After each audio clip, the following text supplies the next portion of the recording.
কখনো ভাবিনি নিজের ভাবিকেই বিয়ে করতে হবে, কিন্তু পরিস্থিতির শিকার হয়ে বিয়ে করতে হয়েছে। এখন আমি ছাদে দাঁড়িয়ে আছি। একটু পরে আমার বাসর, শুধু আমার না, আমার আর ভাবির। এখন তো ভাবি না, বউ। কিন্তু আমার চিন্তা হচ্ছে নীলাকে নিয়ে, আমার গার্লফ্রেন্ড, যাকে আমি প্রথম দেখায় ভালোবেসে ফেলেছিলাম। আর তারপর প্রেম। নীলা তো আমাকে তার জীবনের চেয়েও বেশি ভালোবাসে। নীলাকে এখন কি বলবো? নীলা কি মেনে নেবে সেটা? কিরে, এখানে দাঁড়িয়ে আছিস যে? রুমে যা। আম্মুর কণ্ঠে পেছনে ফিরে তাকালাম। হ্যাঁ, তুই কি আপসেট? না, এটা তো আমার দায়িত্বের মধ্যে পড়ে। যা, রুমে যা। তারপর আমি ছাদ থেকে নিচে আসলাম। রুমের দরজার সামনে দাঁড়িয়ে আছি। কি করব ভাবতে পারছি না। সাহস জুগিয়ে দরজা ঠেলে রুমে ঢুকলাম। রুমে ঢুকে দেখলাম ভাবি জানালার পাশে বসে বাইরের দিকে তাকিয়ে আছে। এহেম, ভাবির দৃষ্টি আকর্ষণের জন্য মীরা আমার দিকে তাকালো। তার দৃষ্টি একেবারেই শান্ত। কিভাবে মেয়েটা নিজেকে দমিয়েও রাখতে পারে? কাব্য, তুমি এসেছ? কোথায় ছিল এতক্ষণ? ছাদে ছিলাম। তুমি জানালায় দাঁড়িয়ে কি করছো? ঘুমোওনি? না। কি করে ঘুমাই বলো? গলায় যেন কথা আটকে গেল। আমি কিছু বললাম না। তখনই মীরাই বলল, আচ্ছা কাব্য, আমার সাথে এমন কেন হলো? কি দোষ করেছি আমি? বলেই ডুকরে কেঁদে উঠল। কেঁদো না প্লিজ, তোমার জীবনটা নষ্ট করে দিলাম। তুমি এখন নীলাকে কি জবাব দিবে? ভাবিকে আমি নীলার কথা শেয়ার করতাম, তাই জানে। এতে আমার কোনো দোষ নেই। তুমি নিজেকে দোষারোপ করো না প্লিজ। কিন্তু মীরা কেঁদেই চলেছে। কাঁদবে না প্লিজ, ঘুমিয়ে পড়ো, অনেক রাত হয়েছে। ভাবি বিছানায় গুটি গুটি মেরে শুয়ে পড়ল। আমি জানালার পাশে দাঁড়ালাম। ভাবিকে তো খুব ভালোভাবেই সান্ত্বনা দিলাম। এখন নিজেকে শান্ত কি করে করি? নীলা আমাকে প্রতারক ভাববে না তো? কি করবে এখন? কি করার আছে আমার? কি করতে পারি আমি এখন? তখনই হঠাৎ কাঁধে কারোর হাতের স্পর্শ অনুভব করলাম। পিছনে তাকিয়ে দেখলাম মীরা। নীলার কথা ভাবছিলে? আমি মাথা নাড়লাম। এখনো ঘুমাওনি? না, আমার ঘুম তো সেদিনই চলে গেছে যেদিন থেকে নিশান নিখোঁজ। নিশান আহমেদ, আমার ভাইয়া, আজ 4 থেকে 5 মাস থেকে নিখোঁজ হয়ে অনেক খোঁজাখুঁজির পরেও পাওয়া যায়নি। জানি না কোথায় আছে ভাইয়া। তখন আমি কিছু বললাম না। জানলার দিকে হয়ে বাইরের দিকে তাকিয়ে রইলাম। তখন মীরা বলল, আমাকে নীলার সাথে দেখা করিয়ে দিতে পারবে? আমি তখন ভ্রু কুঁচকালাম আর বললাম, কেন? ভয় পেও না, আমি কিছু করব না। নীলাকে বুঝিয়ে বলবো। আচ্ছা, নীলা কি জানে? জানি না, হয়তো জেনে গেছে এতক্ষণে। ও, চিন্তা করো না, আমি বুঝিয়ে বলবো। তুমি আমাদের দেখা করিয়ে দিও। তারপর কিছুক্ষণ নীরবতা। তুমি ভাইকে খুব ভালোবাসতে, তাই না ভাবি? আমার এই প্রশ্ন শুনে ভাবি শুধু আমার দিকে তাকালো। চোখের পানিগুলো শেষ হয়ে গেছে। ভাইয়া নিখোঁজ হবার পর ভাবি পুরো পাগল হয়ে যাচ্ছিল। এখন আস্তে আস্তে স্বাভাবিক হয়েছে। প্রতিদিন রাতেই কাঁদত বোধ হয়। সকালে চোখ দেখে বোঝা যেত। তোমার আর নীলার মাঝে আমি বাধা হয়ে দাঁড়ালাম, তাই না কাব্য? না না, এটাতে তোমার কোনো দোষ নেই। এই সময় তোমাকে সাপোর্ট দেয়া খুবই জরুরি, যেটা আমার দায়িত্ব। তুমি তো নীলাকে ভালোবাসো, তাহলে আমাকে বিয়ে করতে রাজি হলে কেন? আমি কিছু বললাম না। তুমি চুপ থাকলেও আমার সেটা অজানা নেই কাব্য। আমি তখন প্রশ্নসূচক দৃষ্টিতে তাকালাম মীরার দিকে। আম্মুর কথায়। এটা একটা কারণ অবশ্য। আম্মু মীরাকে নিজের মেয়ে হিসেবে ধরে নিয়েছে। আর ভাইয়ের তো কিছু হয়নি, তাহলে ভাবিকে তার আব্বুর বাসায় যেতে হবে কেন? কিন্তু ভাইকে তো খুঁজে পাওয়া যাচ্ছে না। তাই ভাবিকে এখানে রাখার জন্য একটাই মাত্র কার্য, আমার সাথে বিয়ে দেয়া। আর এমন সময় ভাবির সাপোর্ট প্রয়োজন। ঠিক বললাম? তবে কি? ভাবি প্রশ্নসূচক দৃষ্টিতে তাকিয়ে আছে আমার দিকে। আরও একটি কারণ আছে। কি সেটা? আমি যেটা ভেবেছিলাম সেটাই কি? তুমি কি ভেবেছিলে? আমার অনাগত সন্তানের জন্য? আমি মাথা নাড়লাম। মীরা প্রেগনেন্ট, 4 থেকে 5 মাসের হবে হয়তো। তারপর মীরা কিছুক্ষণ আমার দিকে তাকালো। তারপর, জানো কাব্য, তুমি অনেক ভালো। কি জানি, হয়তো আমি ভেবেছিলাম তুমি আমার উপর বিরক্ত, কিন্তু তুমি আমাকে খুব ভালোভাবেই সাপোর্ট দিচ্ছ। আমি ভাবলাম তুমি শুধু আম্মুর কথায় রাখার জন্য বিয়েটা করেছ, কিন্তু সত্যি তুমি খুব ভালো। আচ্ছা, তোমার এখন রেস্টের প্রয়োজন ভাবি। ঘুমিয়ে পড়ো, যাও। বোকা, সবার সামনে ভাবি ভাবি করবে নাকি? আম্মু এতে কষ্ট পাবে। তাহলে? ভাবি কিছুক্ষণ ভাবলো, তারপর বলল, নাম ধরে রাখতে পারো। নাম ধরে? সমস্যা নেই তো। না কিন্তু আচ্ছা যাই, ডেকো সবার সামনে ভাবি ডেকো না শুধু। ওকে যাও শুয়ে পড়ো, গুড নাইট। Good night. তারপর আমি গিয়ে সোফায় শুয়ে পড়লাম, কিন্তু মীরা জানালার পাশে দাঁড়িয়ে রইল। কি হলো, ঘুমাবে না? ঘুম আসবে না কেন? প্রতি রাতে তো নিশান আমার মাথায় হাত বুলিয়ে ঘুম পাড়িয়ে দিত, এখন তো নিশান নেই, তাই ঘুমও নেই। কিন্তু তোমার তো প্রয়োজন ঘুমানোর, কিন্তু আমার তো ঘুম আসবে না। কাজ করতে পারি কি, আমি মাথায় হাত বুলিয়ে দিই, তুমি ঘুমিয়ে পড়ো। আমার এমন কথা শুনে মীরা আশ্চর্য হয়ে তাকালো আমার দিকে। হয়তো একটু ইতস্তত বোধ করছে আর নিজেকে অপরাধী মনে করছে। কি হলো? না না লাগবে না, আমি ঘুমাতে পারবো। কিভাবে? চেষ্টা করলে এমনিতে ঘুম আসবে। আমি তখন সোফা থেকে উঠে মীরার কাছে গেলাম। আমি জানি তোমার ঘুম আসবে না, চলো। আমি মাথায় হাত বুলিয়ে দিচ্ছি। তারপর আমি মীরার হাত ধরে টান দিয়ে বিছানার দিকে যেতে লাগলাম। মীরা অবাক হয়ে তাকিয়ে আছে আমার দিকে, কিছু বলতে পারছে না। আমি মীরাকে শুয়ে দিয়ে মাথায় হাত বুলাতে লাগলাম। মীরা লজ্জায় চোখ বুজে নিল। মীরা যেন কেমন কেমন লাগছে। এতদিন নিশানের সাথে সংসার করলো, আর এখন তার আপন ছোট ভাইয়ের সাথে। জি, নিজেকে অপরাধী মনে হচ্ছে মীরার। তারপর এসব ভাবতে ভাবতে মীরা ঘুমিয়ে গেল, আর আমি উঠে পড়ি এবং সোফায় গিয়ে শুয়ে পড়ি। তারপর ঘুমিয়েও পড়লাম। সকালে চোখ খুলে দেখলাম সকাল হয়ে গেছে। হাত পা উপরে তুলে বড় করে হাই তুললাম। বিছানার দিকে তাকিয়ে দেখলাম মীরা এখনো ঘুমিয়ে আছে। ঘুমন্ত অবস্থায় পরীর মতো লাগছে মীরাকে। তারপর কিছুক্ষণ তাকিয়ে থাকলাম, মোবাইলটা হাতে নিয়ে অন করলাম। তখন নীলার 10টা মেসেজ দেখে আমার চোখ চরক গাছ। মেসেজ ওপেন করলাম। কংগ্রেস মিস্টার কাব্য, আপনার বিবাহিত জীবন সুখী হোক। তুমি কি জানতে না যে আমি তোমাকে কতটুকু ভালোবাসতাম? কেন এমন করলে আমার সাথে? কি দোষ করেছিলাম আমি? আমার অপরাধটা কি ছিল? You are a cheater Kavya, you are a liar.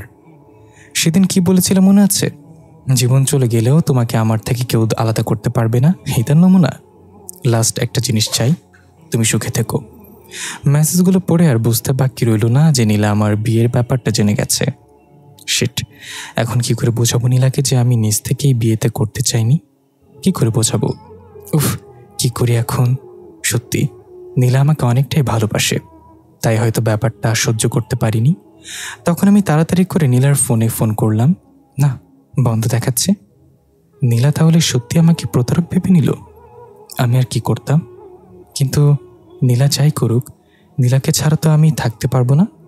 আম্মুকে নীলার কথাটা বলা হয়নি, বলার সময় পাইনি। হঠাৎ করে বিয়েটা হয়ে গেল। কাব্য, কোনো সমস্যা? আমি এতক্ষণ নীলাতেই মগ্ন ছিলাম। হঠাৎ কারোর কণ্ঠ শুনে চোখ তুলে তাকালাম, দেখলাম মীরা দাঁড়িয়ে আছে। উঠে পড়েছ? বললি না তো কিছু। না, তেমন কিছু না, আমি জানি সমস্যাটা। আমি তখন অসহায় দৃষ্টিতে তাকালাম মীরার দিকে। মেয়েটা আশ্চর্য এক ক্ষমতা আছে, মনের কথা বুঝে নিতে পারি কিভাবে যেন। নীলার বিয়ের ব্যাপারটা জেনে গেছে, তাই না? আমি মাথা নাড়লাম। ভয় পেও না, তুমি শুধু আমার আর নীলার যোগাযোগ করিয়ে দিও, বাকিটা আমি দেখে নেব। আচ্ছা, মনে থাকে যেন। বলে মীরা ওয়াশরুমে ঢুকলো এবং ফ্রেশ হয়ে বেরিয়ে এলো। তারপর আমাকে বলল, ফ্রেশ হয়ে নিচে আসো। বলে মীরা নিচে চলে গেল। আমি বুঝি না মেয়েটা আমার কেয়ার করছে না আমি মেয়েটার কেয়ার করছি। তারপর ফোনটা হাতে নিয়ে নীলার ফোনে আরেকবার ট্রাই করলাম। না, সংযোগ বন্ধ দেখাচ্ছে। এই মেয়েটাও না একটুতে অভিনয় করে ফেলে। কিন্তু এই ব্যাপারটা তো একটু না অনেক বড়ই। কারো ভালোবাসা মানুষের অন্য কারোর সাথে বিয়ে হয়ে গেলে কেউ স্বাভাবিক থাকে না। নীলাকে নিয়ে প্রচুর টেনশন হচ্ছে। আমার এমন কর্মকাণ্ডে অনেক কষ্ট পেয়েছে মেয়েটা। এসব ভাবতে ভাবতেই ওয়াশরুমে ঢুকলাম। এদিকে মীরা নিচে নেমে এলো। খুব অস্থির লাগছে নিজেকে। রাতে একটু ঘুমাইনি। কাব্য ভেবেছিল আমি ঘুমিয়ে পড়েছি, কিন্তু আমি তো ঘুমাইনি। কি করে ঘুমাবে মীরা? এতদিন যার স্পর্শেও ঘুমের দেশে তলিয়ে যেত, এখন তো সে নেই। তাহলে মীরা ঘুমাবে কি করে? নিশান কি আর ফিরে আসবে না? যদিও আসে, তাহলে যদি শোনে ওর ছোট ভাইয়ের সাথে আমার বিয়ে হয়েছে, তখন কি ভাববে? নিশ্চয়ই খারাপ ভাববে। মীরা ভাবে ওর জন্য কাব্যর ভালোবাসাকে হারাতে চলেছে। নিজেকে কঠোর শাস্তি দিতে ইচ্ছা করছে মীরার। যে করে হোক নীলার আর কাব্যর ভালোবাসা সহজ করে দিতে হবে, সমস্যার সমাধান করতে হবে। এদিকে আমি ফ্রেশ একটা শার্ট পরে নিচে নামলাম। বাসাটা বেশ উৎসব মুখর, তেমনটা না হলেও একমত আর কি। যাতে হোক ছোট ছেলের বিয়ে। নিচে নামতেই দেখলাম মীরা আর আম্মুর মধ্যে কথোপকথন চলছে। কিরে মা, এত তাড়াতাড়ি ঘুম ভেঙে গেল? ছোট্ট করে উত্তর দিল মীরা। আম্মু মীরার থুতনি ধরে মুখটা উঁচু করে ধরলেন। তুই কিন্তু আমাকে প্রমিস করেছিলি নিজেকে শক্ত রাখবি, নিশানের কথা ভেবে কষ্ট পাবি না। যদিও আম্মুর চোখে পানি আছে তবুও বললেন, তাহলে তুমি কাঁদছো কেন আম্মু? তখন সাথে সাথে আম্মু দুকরে কেঁদে উঠল। আমার ছেলেটা এখন কোথায় আছে কে জানে, কাঁদতে কাঁদতে বললেন আম্মু। আম্মু তোমার যেমন কষ্ট হচ্ছে আমারও তেমনই কষ্ট হচ্ছে, তাহলে আমি নিজেকে সহজ করবো কি করে বলো? আম্মু তখন মীরাকে জড়িয়ে ধরে কেঁদে দিলেন। দুজনেই কাঁদছে। আম্মু, কাব্য এসবের মধ্যে জড়ানোর কি কোনো দরকার ছিল? তোর মতো এত ভালো আর মিষ্টি মেয়েকে হারাতে চাই না যে, তাই। মীরা তখন আম্মুকে জড়িয়ে ধরল আর শক্ত করে। কিন্তু কাব্যর জীবন আর ভবিষ্যৎটা যে নষ্ট করে দিলে। আমার বিশ্বাস এতে কাব্যর জীবন নষ্ট নয়, বরং আরও ভালো হবে, সুন্দর হবে। যার তোর মতো একটা বউ আছে, তার জীবন নষ্ট হয় কিভাবে? মীরা তখন নির্লিপ্ত দৃষ্টিতে তাকিয়ে আছে আম্মুর দিকে। আচ্ছা যা, এখন টেবিলে গিয়ে বস, আমি নাস্তা রেডি করছি। তখন আম্মু আমার দিকে আসলো। আমাকে দেখতেই মিষ্টি একটা হাসি দিলেন আর বললেন, ঘুম ভাঙলো তোর? যা টেবিলে যা। আমি টেবিলের দিকে না গিয়ে একটু বাইরের দিকে গেলাম। নীলাকে ফোনে ট্রাই করলাম, দেখি পাই কিনা, কিন্তু না, এখনো সুইচটা অফ দেখাচ্ছে। তখন হঠাৎ করে আরেকবার ট্রাই করতেই ফোন ঢুকে গেল। 2 থেকে 3টা রিং হওয়ার পর রিসিভও করলো। হ্যালো নীলা। কিন্তু ওপাশ থেকে কোনো শব্দ আসছে না, নীরব। হ্যালো নীলা, তুমি শুনতে পাচ্ছ? Hello hello. তবু ওপাশ থেকে কোনো শব্দ আসছে না। আমি জানি এটা নেট প্রবলেমের কারণে হচ্ছে না, বরং নীলা নিজ থেকে কথা বলছে না। টুট টুট টুট। শিট, কেটে দিল। কি করে বোঝে এই মেয়েকে যে আমি কতটা ভালোবাসি ওকে? সারা রাত কত কষ্টের মধ্যে কাটিয়েছি ওর জন্য। নীলা কি সেটা বুঝতে পারবে না কখনো? আর একবার ট্রাই করলাম, রিং হচ্ছে, রিসিভ করছে না। 5 থেকে 6 বার কল করার পর যখন ধরলো না, তখন একটা মেসেজ করলাম, নীলা প্লিজ একটাবার ফোন রিসিভ করো, শুধু একটাবার প্লিজ। মেসেজ দেওয়ার কিছুক্ষণ পর আবার কল করলাম। এখন 2 থেকে 3 বার রিং হওয়ার পর রিসিভ করলো। হ্যালো, তুমি শুনতে পারছো? একটাবার কথা বলো প্লিজ। কিছুক্ষণ নীরব থাকার পর, কি আর বলবে তুমি? বাসরাতের গল্প শোনাবে তাই না? স্পষ্ট কান্নার শব্দ ভেসে আসছে। প্লিজ কেঁদো না, আমার কথাটা শোনো প্লিজ। কিন্তু ওই পাশে নীলা ফুপিয়ে ফুপিয়ে কাঁদছে। দেখো লক্ষ্মীটি, কেঁদো না প্লিজ। চুপ, একদম আমাকে ইমপ্রেস করার চেষ্টা করবে না। আচ্ছা অন্তত পক্ষে কান্নাটা থামিয়ে আমার কথাটা শোনো। তারপর নীলা কান্না থামালো, তবুও ফুপানো শোনা যাচ্ছে। নীলা, আমি বিয়েটা আমার ইচ্ছেতে করিনি। ও ভালো। তারপর? বিশ্বাস করো, আমি আম্মুর কথা রাখার জন্যই বিয়েতে রাজি হয়েছি। বাহ, বেশ তো। বিয়ে করে ফেলেছ অথচ বিয়েতে তোমার মত ছিল না। গল্পটা বেশ মানিয়েছে। আগে তো তুমি বোকাশোকা ছিলে, এখন বেশ চালাক হয়ে গেছো কাব্য। বিশ্বাস করো প্লিজ, আমি শুধু আম্মুর কথা রাখার জন্যই বিয়েটা করেছি। কাকে করেছে জানো? কাকে আবার? মীরা নামের একটা মেয়েকে। মীরা কে জানো? কে আবার? তোমার সাথে যার বিয়ে হয়েছে। আরে চুপ করো। নীলা কোনো কথা বলল না, তবে কান্নার বেগ বাড়তেই থাকলো। মীরা আমার ভাবি, আমার বিয়েটা ভাবির সাথেই হয়েছে। মানে? মানে ভাবি প্রেগনেন্ট, আর ভাইয়া 4 থেকে 5 মাস নিখোঁজ। এই সময় ভাবিকে সাপোর্ট দেওয়া খুব জরুরি। ভাইয়ার নিখোঁজ হওয়ায় ভাবি একেবারে ভেঙে পড়েছিল। তাই আম্মু আমাকে বিয়ের কথা বললে আমি মানা করতে পারিনি। মানা করতে চেয়েছিলাম, কিন্তু আম্মু কোনো কথা বলতে নিষেধ করেছিল। মীরার সাপোর্টের জন্য আম্মু তোমাকেই বেছে নিল, আর কাউকে পেল না। আর তুমিও থুই থুই করে বিয়ের জন্য রাজি হয়ে গেলে। নীলা, বোঝার চেষ্টা করো, আমি আম্মু চাপে বিয়েটা করেছি। সেটা তো বুঝলাম, কিন্তু কাল রাতে যে তোমাদের বাসরাত ছিল বলেই কাঁদতে লাগলো। আরে চুপ করো, কিসের বাসরাত? তার মানে তোমাদের মাঝে কিছু হয়নি? না, আমি বিশ্বাস করি না। তোমরা ছেলেদের সামনে একটা বিয়ে করা বউ থাকবে আর তোমরা কিচ্ছু করবে না, এটা অসম্ভব। আচ্ছা, তোমার যদি বিশ্বাস না হয় তাহলে তুমি মীরার সাথে দেখা করতে পারো না। মানে কাল তোমার সময় হবে? যদি সময় থাকে তাহলে কফি শপে এসো, মীরার সাথে মিট করলেই বুঝতে পারবে। আচ্ছা এখন রাখি। তারপর ফোনটা কেটে দিলাম। যাক, এখন একটু শান্তি পাচ্ছি। নীলার সাথে কথা বলতে পারলাম। ঘরে ঢুকে দেখলাম মীরা দাঁড়িয়ে আছে আর কয়েকজন প্রতিবেশী আন্টি বসে আছেন। এরা এখানে কেন? কি মতলব এসেছে কে জানে। তখন শুনলাম, তোমার কপাল ভালো, এক ভাইকে খাওয়ার পর তার ছোট ভাইকে বর হিসেবে পেয়ে গেছো। হুম, এমন অলক্ষণী মেয়ে আমি জীবনে দেখিনি। নিজের স্বামীর মৃত্যু ডেকে আনলো, আবার এখন অন্যজনের বউ হয়ে আছে। তাদের কথা শুনে রাগে আমার মাথায় আগুন জ্বলছে। এদের এগুলো ছাড়া আর কোনো কাজ নেই। ভাইয়া নিখোঁজ, এতে মীরার কি দোষ? আর মীরা তো এই বিয়ে করতে চায়নি, আম্মু ওকে প্রমিস করিয়ে বিয়েতে রাজি করিয়েছে। এসব মেয়েদের একটাই কাজ, এক ভাইকে শুষে নিয়ে এখন আরেক ভাইয়ের ঘাড়ে চেপে বসেছে। তখন আমি মীরার দিকে তাকালাম। মেয়েটা নিশ্চুপ হয়ে দাঁড়িয়ে আছে, চোখ দিয়ে টপ টপ করে পানি পড়ছে। পাশে আম্মুও নেই। আমি তখন এগিয়ে গেলাম আর বললাম, কি সমস্যা আপনাদের? হ্যাঁ, আমাদের আবার কি সমস্যা বাবা? এই তো নতুন বউ দেখতে এলাম। একটু আগে কি যেন বলেছিলেন এক ভাইকে শুষে নিয়ে আরেক ভাইয়ের ঘাড়ে চেপে বসেছে। কে কাকে শুষে নিয়েছে? হ্যাঁ, ভাইয়া নিখোঁজ, এতে মীরার কি দোষ? আর অলক্ষণে হলো কিভাবে? ওর কারণে কি ভাইয়া নিখোঁজ হয়েছে নাকি? ভাইয়া নিখোঁজ হয়েছে, এখানে মীরার কোনো দোষ কোথাও খুঁজে পেলেন আপনারা? আমি চিৎকার দিয়ে বলেছিলাম কথাগুলো। আমার চিৎকারে সবাই এসে উপস্থিত হলো। এরকম মেয়ে তো অপয়া বলা ঠিক। স্বামী নিখোঁজ হওয়ার 3 থেকে 4 মাস হতে না হতেই অন্য আরেকজনকে বিয়ে করে বসলো।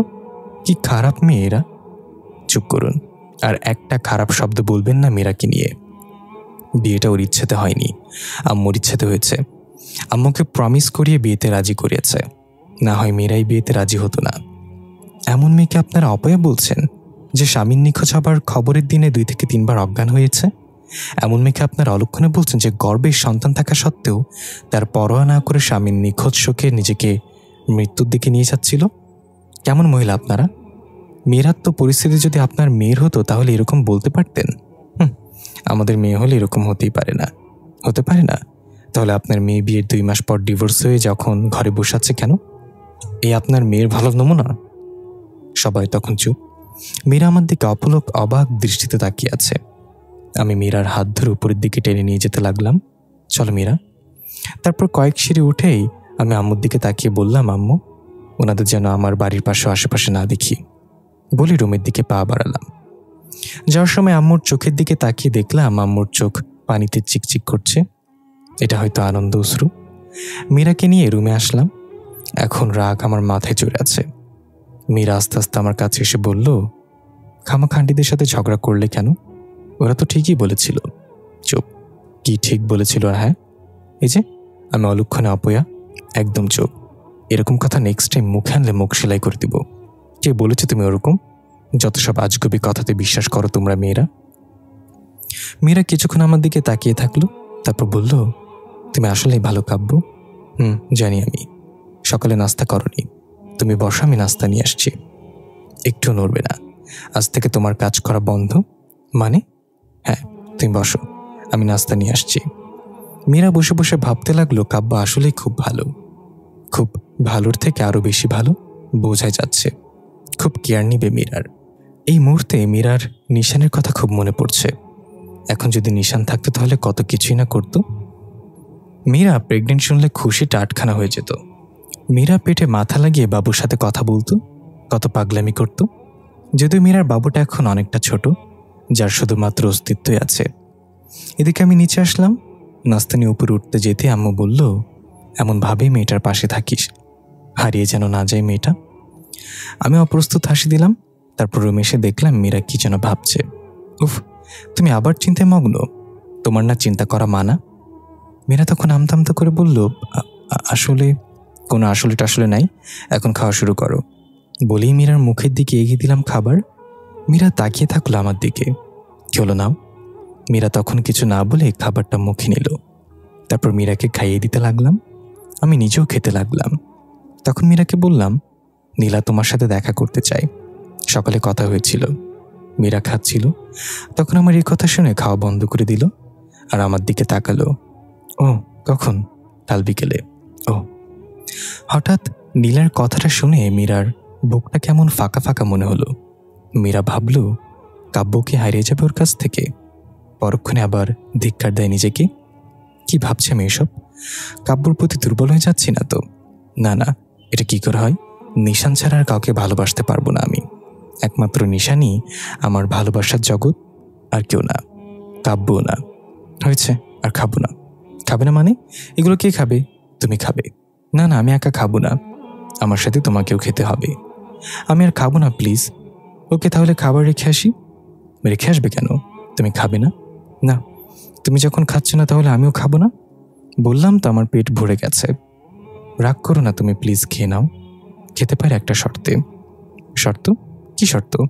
যদি তুমি খাইয়ে দাও। কথাটা শুনে মীরা হঠাৎ চমকে উঠল। এরা দুই ভাইয়ের মাঝে এত মিল কেন? প্রতিটা কাজে এক অপরের প্রতিরূপ। নিশান এই কাজটা করত, ওকে প্রায় খাইয়ে দিতে হতো। আমি নিশানকে যতই বলতে চাই ততই নিশান আমার কাছে চলে আসছে। আমি তো নিশানকে বলতে চাইনি, নিশানের স্মৃতি নিয়ে বেঁচে থাকতে চাই, কিন্তু আম্মু তো আমাকে প্রমিস করিয়েছে যেন আমি নিশানকে ভুলে যাই, কাব্যকে আপন করে নেই। কিন্তু কী করে করবো এটা? আমি নিশানকে ভালোবাসি, আর কাব্য তো নীলাকে ভালোবাসে। আমি জানি নিশান ফিরে আসবে, আর তা খুব তাড়াতাড়ি। আচ্ছা, লাগবে না, আমি যাচ্ছি বলে আমি উঠে চলে আসছিলাম, এমন সময় মীরা আমার হাত ধরে নিল। নানা বসো, আমি খাইয়ে দিচ্ছি। তারপর আমি মীরার দিকে তাকালাম, মীরা আমার দিকে তাকিয়ে আছে। হাত ধরে আচ্ছা বলে লজ্জা পেল। হাত ছেড়ে দিয়ে নিচের দিকে তাকিয়ে নাস্তাগুলোর কাছে নিল। না, লাগবে না, তুমি শুয়ে বিশ্রাম করো। তোমার যখন ভালো লাগছে না তখন খাইয়ে দেওয়ার প্রয়োজন নেই। আমি কি বললাম নাকি যে আমার ভালো লাগছে না? আস্তে করে বলল নিচের দিকে তাকিয়ে। না, বলনি, তবে আমি বুঝতে পেরেছি যে তোমার ভালো লাগছে না। মীরা কিছুক্ষণ নীরব থাকার পর বলল, কথা না বলে বসো, আমি খাইয়ে দিচ্ছি। আমি আর কথা বাড়ালাম না, বসে পড়লাম। মীরা খাবার আমার মুখের সামনে তুলে ধরল, আর আমি গপ করে মুখে ঢুকিয়ে নিলাম। এরপর মীরা ফিক করে হেসে দিল। মীরার দিকে তাকিয়ে আমিও হেসে দিলাম। একটা কথা বলি? বলো। তোমার ওই গ্যাজা দাঁতটা তো আগে কখনো দেখিনি, হাসলে খুব সুন্দর লাগে তোমাকে। কথাটা শুনে মীরা চোখ তুলে তাকালো আমার দিকে। মীরা ভেবে পায় না এদের মধ্যে এত মিল কি করে হতে পারে। এদের ভাবনা একে অপরের ভাবনার সাথে পুরোপুরি মিলে যায় কি করে। নিশান প্রতিবারই আমাকে আমার হাসিটার কথা বলতো, আর এই দাঁতটার কথাও। আর এখন কাব্যও বলেছে। কাব্য আমাকে নিশানের কথা ভোলাতে চাইছে, অথচ বারবার শুধু মনে করিয়ে দিচ্ছে। তবে কাব্য, তুমি খুব ভালো। মীরা অপলক দৃষ্টিতে কাব্যর দিকে তাকায়। মীরা সে কখন থেকে কি যেন ভেবেই যাচ্ছে। এই মেয়েটা শুধু চিন্তাতেই মগ্ন থাকে। তোর, তোমাকে না বললাম চিন্তা না করতে, তবু সবসময় ভাবুক হয়ে থাকো তুমি। সরি, আসলে আমি মীরাকে আটকিয়ে দিলাম। হয়েছে, বলা লাগবে না, তুমি যাও শুয়ে পড়ো, আমি নিচে এগুলো রেখে আসছি। মীরা মাথা নাড়িয়ে বলল, তারপর আমি রুম থেকে বেরিয়ে নিচে গেলাম। থালা প্লেট রেখে আসলাম রান্নাঘরে। রান্নাঘর থেকে বেরিয়ে দেখলাম আম্মু নিচে আসছে। কাব্য, বল আম্মু, মীরা কোথায়? রুমে শুয়ে আছে। বিশ্রাম নিতে হবে না তাই? বেশ, মেয়েটার খেয়াল রাখিস বাবা, হারিয়ে গেলে কিন্তু পস্তাতে হবে। আমি হাসি দিয়ে বললাম, চিন্তা করো না আম্মু, আমি আছি তো। আম্মু একটা অর্থপূর্ণ হাসি দিল। এদিকে মীরা বালিশে হেলান দিয়ে শুয়ে আছে, জানালার দিকে তাকিয়ে বাইরের দৃশ্য দেখছে। কাব্য বুঝে নেয় যে কি করে যে আমি ভাবছি। এক আশ্চর্য ক্ষমতা ছেলেটির। না, কাব্যর সামনে আর ভাবা যাবে না, পরে কাব্য রাগ করবে। মীরার এখন নিশানের কথা খুব মনে পড়ছে, কাঁদতেও পারছে না ভয়। কাব্য যদি রাগ করে, আবার আম্মুকেও প্রমিস করেছে, কিন্তু ভেতরে ভেতরে পুড়ে যাচ্ছে মীরা। মীরা তখন দ্রুত হাত পেটের উপর রাখলো, বাবুকে ছুঁয়ে দিচ্ছে। নিশান থাকলে হয়তো এভাবে ছুঁয়ে দিত। কোথায় গেল নিশানটা? এতটাই নিষ্ঠুর হয়ে গেল। ও জানে না যে ওকে ছাড়া ওর জান পাখিটা থাকতে পারে না। টপ করে চোখ থেকে দুফোঁটা পানি পড়ল তখন। এদিকে আম্মুর সাথে কথা বলে আমি রুমে এলাম। দেখলাম মীরা শুয়ে আছে পেটে হাত দিয়ে। বাবুটা কি আস্তে আস্তে বড় হয়ে যাচ্ছে? আমার কণ্ঠ শুনে মীরা চমকে উঠল, হাত সরিয়ে নিল তাড়াতাড়ি। লজ্জা পেয়েছে বেশ। আমি গিয়ে বিছানায় বসলাম। বললে না তো? মীরা আমার দিকে তাকালো। না, এমনি। এমনি কি? এমনি হাত রেখেছিলাম আর কি। লজ্জা পেয়ে নিচের দিকে তাকিয়ে বলল মীরা। আচ্ছা, আমি একটু বাইরে যাচ্ছি, ফিরতে একটু লেট হবে, তুমি বিশ্রাম করো, উঠবে না কিন্তু। মীরা মাথা নাড়ল। তারপর আমি রুম থেকে বেরিয়ে আম্মুর রুমে গেলাম। আম্মা, আমি বের হচ্ছি। কোথায় যাচ্ছিস? একটু দরকার আছে, একটু লেট হবে। আচ্ছা, যত তাড়াতাড়ি পারিস বাড়ি ফিরিস। ঠিক আছে বলে আমি বেরিয়ে পড়লাম। এদিকে মীরার খুব ইচ্ছে হচ্ছিল কাব্যকে জিজ্ঞাসা করতে কোথায় যাচ্ছ, ওকে যেন নিয়ে যাই। মীরা বেশ খানিক মাস ধরে কোথাও যায়নি তাই, কিন্তু বলতে পারিনি। আমি বেরিয়ে পড়লাম। বেরিয়ে নীরার ফোনে ফোন করলাম। কয়েকবার রিং হওয়ার পর রিসিভ করলো। হ্যালো, কোথায় তুমি? কেন, কোথায় আবার? বাসায় থাকি, বাসায় আছি। আরে এত কড়া জবাব দিচ্ছ কেন? একটু দেখা করতে পারবে? না, আমার এত সময় নেই। সত্যি নেই? আমার আর সময়, আমার সময় সব সময় থাকে। বোধহয় তোমার সময় নেই। নতুন বর, হয়তো কাজে ব্যস্ত আছো। আরে এরকমভাবে কথা বলছো কেন? একটা বার দেখা করো প্লিজ। কোথায়? পার্ক আসতে পারবে? পার্কে কেন? আমার কি প্রেম করতে যাচ্ছি নাকি? প্লিজ সহজ করে কথা বলো। আচ্ছা তুমি বলো কোথায় আসবে? তুমি যেখানে বলেছো সেখানেই থাকো, আমি আসছি। ওকে আসো। তারপর আর কোনো কথা না বলে ফোন কেটে দিল। এই মেয়ের এত তেজ আসে কোথা থেকে বাবা? আমি পার্কে গিয়ে উপস্থিত হলাম। কিছুক্ষণ অপেক্ষার পর নীলা আসলো। কি করছো? ভালো আছো? তোমার মতো অতটাও ভালো নেই। মেজাজ খারাপ করো না প্লিজ। এখন তো মেজাজ খারাপ হবেই। তোমার তো বউ আছে, তাহলে আমাকে দিয়ে কি করবে এখন? আমি তো খেলনা। নীলা, তুমি বোঝো না কেন? আমি সত্যিই বিয়েতে রাজি ছিলাম না। আমি তোমাকেই ভালোবাসতাম আর এখনো বাসি। ভালোবাসো আমাকে? কেন? কোনো সন্দেহ আছে? যদি বলি তুমি এখনই আমাকে বিয়ে করো, পারবে বিয়ে করতে? আমি অবাক হয়ে তাকালাম নীলার দিকে। মেয়েটার মাথায় কি গন্ডগোল পাকছে কে জানে। কি বলছো তুমি এসব নীলা? এখন? জানতাম পারবে না। যখন তুমি মীরাকে ডিভোর্স দিয়ে দেখাবে আর আমাকে বিয়ে করবে, তখনই আমি বিশ্বাস করবো তুমি আমাকে ভালোবাসো, তার আগে না। বলেই নীলা চলে গেল। আমি অবাক হয়ে তাকিয়ে আছি নীলার যাওয়ার দিকে। তখন আমি দ্বিধায় পড়ে গেলাম। কি করতে পারি এখন? আমি তো সত্যি নীলাকে ভালোবাসি, কিন্তু নীলা আমাকে যে পরিস্থিতিতে ফেললো, এখন কি করতে পারি? নীলাকে ভালোবেসেছে যেহেতু, সেহেতু বিয়েও করতে হবে। কিন্তু এদিকে মীরা, আমার যা মনে হচ্ছে মীরা আমি একটিও স্বাভাবিক করতে পেরেছি। কিন্তু এখন যদি এমন কিছু করি তো মীরা ভেঙে পড়বে। যদিও আমার জন্য দুঃখ করবে না, তবু আমি ওর বন্ধু। কিন্তু নীলাকে কি হারিয়ে ফেলবো? না, এটা হতে পারে না। আমি নীলাকে ভালোবাসি, তাই নীলার দেওয়ার শর্ত আমি মেনে নিতে রাজি। তারপর বাসায় ফিরলাম। খুব কষ্ট হচ্ছে। নীলা এমন করতে পারলো আমার সাথে? কি করে বের হয়ে এই গোলকধাতা থেকে? একদিকে মীরা আমার বিয়ে করা স্ত্রী, অন্যদিকে প্রেমিকা নীলা আমার ভালোবাসা। মীরাকে ডিভোর্স দিলে আম্মু আর মীরা দুজন কষ্ট পাবে, আর আম্মুর সিদ্ধান্ত ছাড়া তো কিছুই করতে পারবো না আমি। আর নীলাকে ছাড়া তো আমি অসম্পূর্ণ। বাসায় ফিরে সোজা রুমে গেলাম। মীরা রুমে নেই। কোথায় গেল মেয়েটা? বলেছিলাম বিশ্রাম করতে, আর উনি কোথায় যে গেল? তখন আম্মু রুমের দিকে গেলাম আমি। কিরে এসে গেছিস? মীরা কোথায়? কোথায় আবার? রুমে শুয়ে আছে, দেখ গিয়ে। পেলাম না তো। ভালো করে খুঁজে দেখ, রুমে কোথাও আছে মনে হয়। তারপর রুমে এসে চারিদিকে খুঁজলাম, কিন্তু কোথাও নেই। তখন বারান্দার কারোর উপস্থিতি টের পাচ্ছি। মনে হয় বারান্দায় আছে। বারান্দায় গিয়ে দেখলাম মীরা বারান্দার গ্রিলে হাত রেখে দাঁড়িয়ে আছে। বাইরের দৃশ্য দেখছে বোধহয়। আমি বলে গেলাম শুয়ে বিশ্রাম নিতে, আর উনি বারান্দায় দাঁড়িয়ে বাইরের দৃশ্য অবলোকন করছে। মীরা বারান্দায় দাঁড়িয়ে বাইরের দিকে তাকিয়ে আছে। অনেকদিন হলো বাইরটা দেখিনি। আব্বা আম্মু তো বাসে নিতে চাইছিল, কিন্তু যায়নি। কাব্য আর আমার বিয়ের দিন আম্মু ভিজা ভিজা চোখে তাকাচ্ছিল। তারপর আর আসেনি। বোধহয় মেয়ের এই কষ্ট দেখতে পারবে না বলে আসছে না। কাব্যটা সে কখন গেল আর এখন এলো না? ও পাশে থাকলে ভালোই লাগে। একাকিত্ব গুছিয়ে উঠতে পারি। কত সুন্দর সুন্দর কথা বলে, আমার কত কেয়ার নেয়। কাব্য কি নীলারও এমন কেয়ার নেয়? এদিকে আমি অনেকক্ষণ দাঁড়িয়ে আছি। মীরা এখনো টের পায়নি। কি এত ভাবে মেয়েটা? Excuse me. হ্যাঁ নেয়। আমার কথা শুনে মীরা চমকে পেছনে ফিরে তাকালো। অবাক দৃষ্টিতে তাকিয়ে আছে আমার দিকে। মীরা খুব বড়সড় শখ খেলো। কাব্য বুঝলো কি করে আমি মনে মনে কি ভাবছি? হ্যাঁ নাই, তুমি এই জগতে নেই। তুমি এখন ভাবনার জগতে। কি এত ভাবছো? আমি কতক্ষণ ধরে দাঁড়িয়ে আছি, তোমার সেদিকে খেয়াল নেই? মীরা আমার কথা শুনে বিস্ময় যেন কাটিয়ে উঠল। তারপর আস্তে করে বলল, তখন আমার কথায় যেন মীরা স্বস্তি পেল। তোমাকে না বলেছিলাম বিশ্রাম নিতে? তাহলে এখানে কি প্রকৃতি প্রেমী হওয়ার ইচ্ছা আছে নাকি?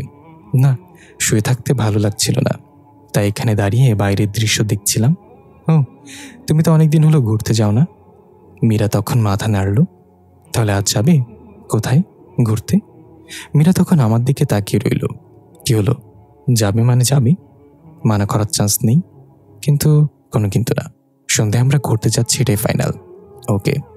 না মানে বললাম তো, আর কোনো কথা নেই। আমার ডিসিশনই ফাইনাল। মীরা তখন মাথা নিচু করে দাঁড়িয়ে রইল। দুপুর হয়ে গেছে, লাঞ্চ সেরে নিতে হবে।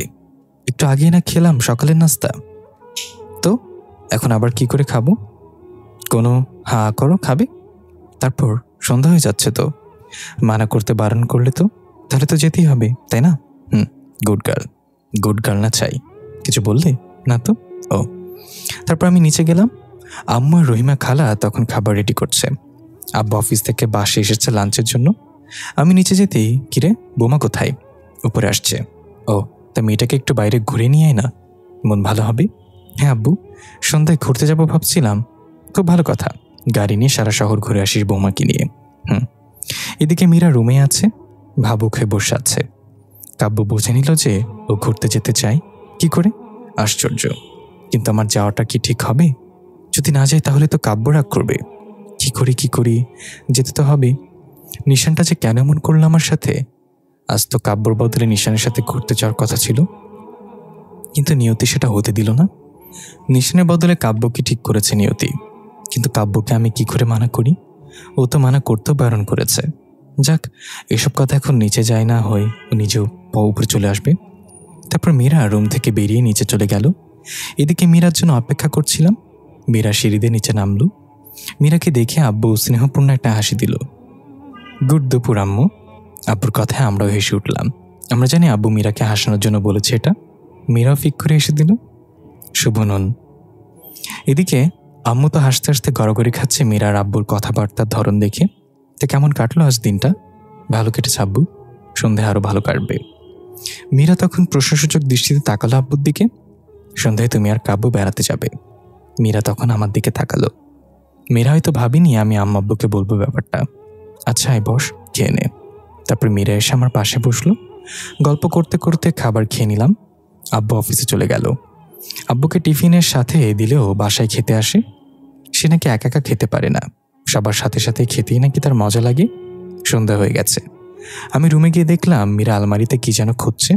কি খুঁজছো, শাড়ি? মীরা ঘুরে দেখলো আমি, তখন শুধু মাথা নাড়ালো। পছন্দ হচ্ছে না? না। আমি চুজ করে দিচ্ছি। তারপর শাড়িগুলো উল্টে পাল্টে দেখলাম, একটা সাদা শাড়ি পছন্দ হলো। আমি মীরার দিকে এগিয়ে দিলাম, এটা। মীরা তখন অবাক হয়ে বলল, এটা পরলে তোমাকে সাদা পরীর মতো লাগবে।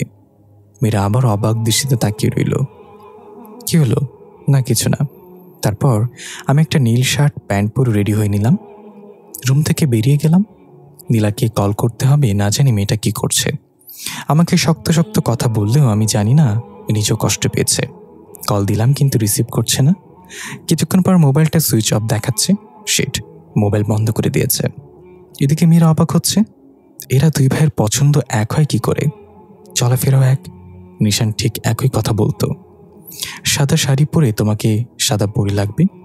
নিশানও সাদা শাড়িটাই পছন্দ করত। এদিকে আমি নিচেই ছিলাম, মীরার জন্য অপেক্ষা করছিলাম। মীরা যখন নিচে নামলো, আসলে মীরাকে সাদা পরীর মতো লাগছে। এত সুন্দর মেয়েটা। মীরা নিচে নেমে যখন দেখলো আমি হা হয়ে তাকিয়ে আছি, তখন একটু লজ্জা পেল। কি হলো, এমনভাবে তাকিয়ে আছো কেন? না এমনি, চলো। আম্মু যাচ্ছি আমরা। যা, যতক্ষণ মন চাই ঘুরে ফিরিস। তখন মীরা একটা হাসি দিল। গাড়িতে উঠলাম দুজন। গাড়ি আমি ড্রাইভ করছি। মীরা বাইরের দিকে তাকিয়ে আছে, বাইরের দিকটা দেখছে।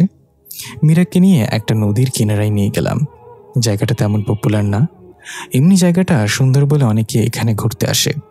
খুব সুন্দর পরিবেশ। মীরা গাড়ি থেকে নামতেই লাফালাফি শুরু করে দিল, যেন কত বছর পর ঘুরতে আসলো। তারপর অনেক ঘোরাঘুরি করলাম, খেলাম। মীরাকে খুব খুশি মনে হচ্ছে। এখন যাওয়া যাক, অনেক রাত হয়ে গেছে। চলো। না আরো কিছুক্ষণ থাকবে? না চলো। তারপর গাড়িতে উঠলাম, গাড়ি স্টার্ট করলাম। অনেক পথ এগিয়ে আসলাম। তখন হঠাৎ মীরা চেঁচিয়ে উঠল। মীরা সামনের সিটে আমার পাশে বসেছিল। কাব্য, গাড়ি থামাও কাব্য। কি হয়েছে? নিশান, নিশান দেখেছে আমি, গাড়ি থামাও কাব্য। ভাইয়ের কথা শুনে আমিও গাড়ি থামালাম। গাড়ি থেকে বের হলাম সাথে সাথেই। মীরা পাগলের মতো আচরণ করছে। কোথায় দেখেছো, কোথায়? ওই তো, ওই দিকটা একটা গাড়ি যাচ্ছিল, ওটাতে দেখেছি। কাব্য, নিশান কিনে দাও কাব্য প্লিজ। মীরা চিৎকার করে কাঁদতে লাগলো। তুমি এখানে থাকো, আমি আসছি বলে আমি দৌড়ে গেলাম। চারিদিকে খুঁজতে লাগলাম। একটা গাড়ি দেখলাম, গাড়ির পেছনে ছুটলাম কিন্তু নাগাল পেলাম না। তখন দৌড়ে গাড়ির পাশে এলাম। মীরা দাঁড়িয়ে আছে আর কাঁদছে। কাব্য, নিশান কোথায় কাব্বু? তাড়াতাড়ি গাড়িতে ওঠো। তারপর গাড়িতে উঠে তাড়াতাড়ি স্টার্ট করলাম এবং গাড়িটা যেদিকে গেছে সেদিকটা অনুসরণ করলাম, কিন্তু সেদিকে গিয়ে আর গাড়িটা খুঁজে পেলাম না। তখন আমি পাগলের মতো গাড়ি চালাতে লাগলাম, কিন্তু না, পেলাম না, কোথাও দেখা যাচ্ছে না। তুমি ঠিক দেখেছ তো? মীরা কাঁদতে কাঁদতে বলল, হ্যাঁ আমি সত্যি দেখেছি, একটা গাড়িতে ছিল নিশান। খুব বড় ভুল করে ফেললাম, গাড়ির নাম্বারটাও নোট করা হয়নি। দেখ, মীরা কেঁদেই যাচ্ছে। কি করে বোঝায় ওকে? মীরা, তোমার হয়তো কোথাও ভুল হয়েছে, বোধহয় ভুল দেখেছ শোকে। না না কাব্বু, আমি সত্যি নিশানকে একটা গাড়ি ড্রাইভ করে যেতে দেখেছি। তুমি আমার নিশান কিনে দাও কাব্বু, প্লিজ আমার নিশান কিনে দাও। আমার শার্ট খামচে ধরে টানাটানি করে পড়ল। আমি তখন আলতো করে মীরার মাথায় হাত দিলাম। প্লিজ তুমি শান্ত হও, তোমার এখন এভাবে উত্তেজিত হওয়া ঠিক না। কিন্তু মীরা তবুও কাঁদছে। মীরা, ভাইয়া নিখোঁজ, হয়তো কখনো ফিরবে না, কিন্তু তুমি কি চাও না ভাইয়া স্মৃতি ধরে জীবনযাপন করতে? মীরা, বোঝার চেষ্টা করো, তোমার পেটে এখন ভাইয়ার অভিজাত, প্লিজ তুমি এরকম করো না। কিন্তু মীরা ফুপিয়ে ফুপিয়ে কাঁদছে। কাব্বু, আমি কি আমার নিশানকে আর কখনো ফিরে পাবো না? প্লিজ তুমি ফিরিয়ে এনে দাও আমার নিশানকে, প্লিজ কাব্বু। হ্যাঁ পাবে, কোনো একদিন ভাইয়া ঠিকই ফিরে আসবে, এখন বাড়ি চলো প্লিজ। তারপরেও মীরা কেঁদেই চলেছে।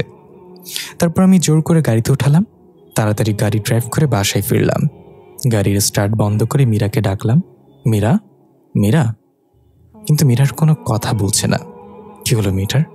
মীরা, এই মীরা, তাও কোনো কথা বলছে না। আমি ভয় পেয়ে গেলাম। তাড়াতাড়ি পানির বোতল থেকে হাতে পানি নিয়ে মীরার মুখে ছিটিয়ে দিলাম। তারপর আস্তে আস্তে চোখ খুলল সে। কাব্বু, কাব্বু নিশান কোথায়? কাব্বু নিশান কোথায়? আবার কান্না আরম্ভ করে দিল। তুমি কান্না থামো প্লিজ, এমন করে কেঁদো না। আমরা বাসায় ফিরে এসেছি, চলো বাসায় চলো। না না, আমার নিশানকে চাই, আমার নিশান কিনে দাও। তুমি জানো না আমি নিশানকে ছাড়া বাঁচবো না কাব্বু। জোরে জোরে কান্না আরম্ভ করলো এবার। তারপর আমি মীরাকে জোর করে গাড়ি থেকে নামালাম। বারবার কান্নায় ভেঙে পড়ছে, ওর মাথা আমার বুকে আছড়ে পড়ছে। মেয়েটাকে কি করে বোঝাই এই সময় এত চাপ সৃষ্টি ভালো না। তারপর মীরাকে নিয়ে দরজার কাছে গিয়ে কলিং বেল টিপলাম। আম্মু এসে দরজা খুলল আর মীরাকে কাঁদতে দেখে হকচকিয়ে গেলেন। বললেন, এ কি মীরার এই অবস্থা কেন? মীরা কাঁদছে কেন কাব্বু? আম্মু আগে মীরাকে নিয়ে রুমে যাও, পরে আমি সব বলছি। আম্মু তখন মীরাকে নিয়ে রুমে গেল, পেছনে পেছনে আমিও গেলাম। তারপর আম্মু বিছানায় শুয়ে দিল মীরাকে। মীরা কাঁদতে কাঁদতে অস্থির হয়ে যাচ্ছে। আমি পাশে গিয়ে বসলাম। মীরার মাথায় হাত বোলাতে বোলাতে বললাম, শান্ত হও প্লিজ, আর কেঁদো না। এরকম কেন করছো তুমি বলো? কিন্তু মীরা তবুও কাঁদছে। আম্মু তুমি যাও, আমি মীরাকে ঘুম পাড়িয়ে আসছি। তারপর আম্মু মীরার মাথায় হাত বুলিয়ে চলে গেলেন। আমি মীরার মাথায় হাত বুলাতে লাগলাম, আর মীরা কাঁদছে তো কাঁদছেই। চোখ বন্ধ করো মীরা, প্লিজ চোখ বন্ধ করো। তখন আমি নিজে মীরার চোখ বন্ধ করালাম, মাথায় হাত বুলিয়ে দিতে লাগলাম। আমি স্পষ্ট দেখতে পাচ্ছি মীরা ফোঁপাচ্ছে। অনেকক্ষণ মাথায় হাত বুলিয়ে দিলাম। মেয়েটা ঘুমিয়ে পড়েছে, কাঁদতে কাঁদতে ক্লান্ত হয়ে গেছে। আমি তখন আলতো করে উঠে পড়লাম, লাইট নিভিয়ে নিচে গেলাম। আম্মু পায়চারি করছে, আমাকে দেখে এগিয়ে এলো। কাব্বু, মীরার কি হয়েছে? আম্মু, মীরা ভাইয়াকে দেখেছে। কথাটা শুনেই আম্মু তাকালো আমার দিকে। সত্যি? কোথায় আছে এখন? আমার ছেলে ভালো আছে তো? আম্মু তুমি শান্ত হও, কাঁদছো কেন? কোথায় দেখেছিস তোরা আমার নিশানকে? নিশান এখন কোথায় আছে? তুই কে বাড়িতে নিয়ে আসিসনি কেন? আরও বাড়িতে আসেনি কেন? আম্মু, আম্মু শান্ত হও, ভাইকে আমি দেখিনি। মীরা আমাকে বলল যে পাশের একটা গাড়িতে ভাইকে ছিল। আমিও চারিদিকে গাড়িটিকে খুঁজলাম কিন্তু পেলাম না। এখন আম্মু কেঁদে দিল। আমার ছেলেটা এখন কোথায় আছে কে জানে। যেখানে থাকুক না কেন আল্লাহ যেন তাকে সুস্থ রাখেন। আমি তখন আম্মুকে জড়িয়ে ধরে সান্ত্বনা দিলাম। আম্মু, মীরা যখন দেখেছে ভাইয়াকে তখন ভাইয়া এই শহরের কোথাও আছে, তুমি চিন্তা করো না, আমরা খুঁজে বের করবো ভাইয়াকে। আম্মু মাথা নাড়ালো, তবে কেঁদেই যাচ্ছে। আমি তো আম্মুকে সান্ত্বনা দিলাম, কিন্তু ভাইয়াকে এখন খুঁজবো কোথায়? কোথায় আছে ভাইয়া? আচ্ছা এখন রুমে যাই, মীরাকে গিয়ে দেখে আসি মেয়েটা কি করছে কে জানে। রুমে গিয়ে দেখলাম মীরা এখনো ঘুমিয়ে আছে, কাচুমাচু হয়ে শুয়ে আছে। আমি গিয়ে ওর মাথার পাশে বসলাম, মাথায় হাত বুলিয়ে দিতে লাগলাম। আমি মীরার মুখের দিকে তাকিয়ে আছি। কি আছে ওর মুখে যেটা আমাকে টানছে ওর দিকে? এত মায়াবী কেন মেয়েটা? মীরার প্রতি আমি আকৃষ্ট হয়ে পড়েছি। তারপর কিছুক্ষণ মীরার মাথায় হাত বুলিয়ে দিলাম, তারপর বারান্দায় গেলাম। নীলার ফোনে ট্রাই করছি, কিন্তু কোনো ফোন রিসিভ করছে না। ধ্যাৎ, ফোন ধরছে না কেন? আরেকবার ট্রাই করে দেখি।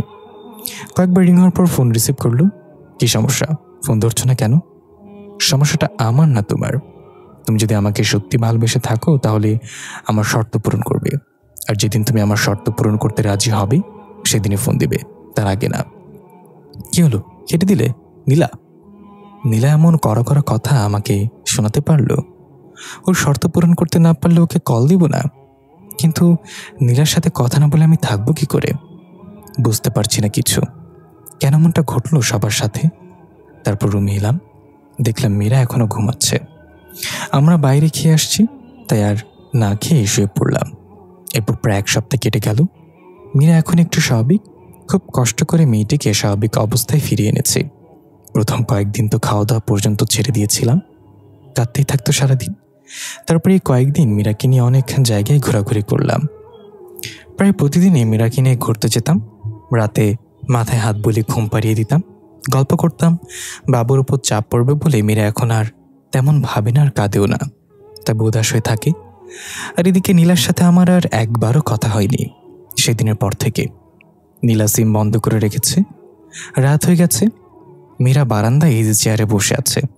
আমাকে যে করে হোক নীলার দেওয়া শর্ত পূরণ করতে হবে, যে করে হোক মীরাকে বলতে হবে। তারপর আমি বারান্দায় যাচ্ছি, আবার আসছি। অস্থির লাগছে। কি করে বলবো মীরাকে? মীরা হয়তো আমার উপস্থিতি টের পেল, পেছনে না তাকিয়ে বলল, কাব্য।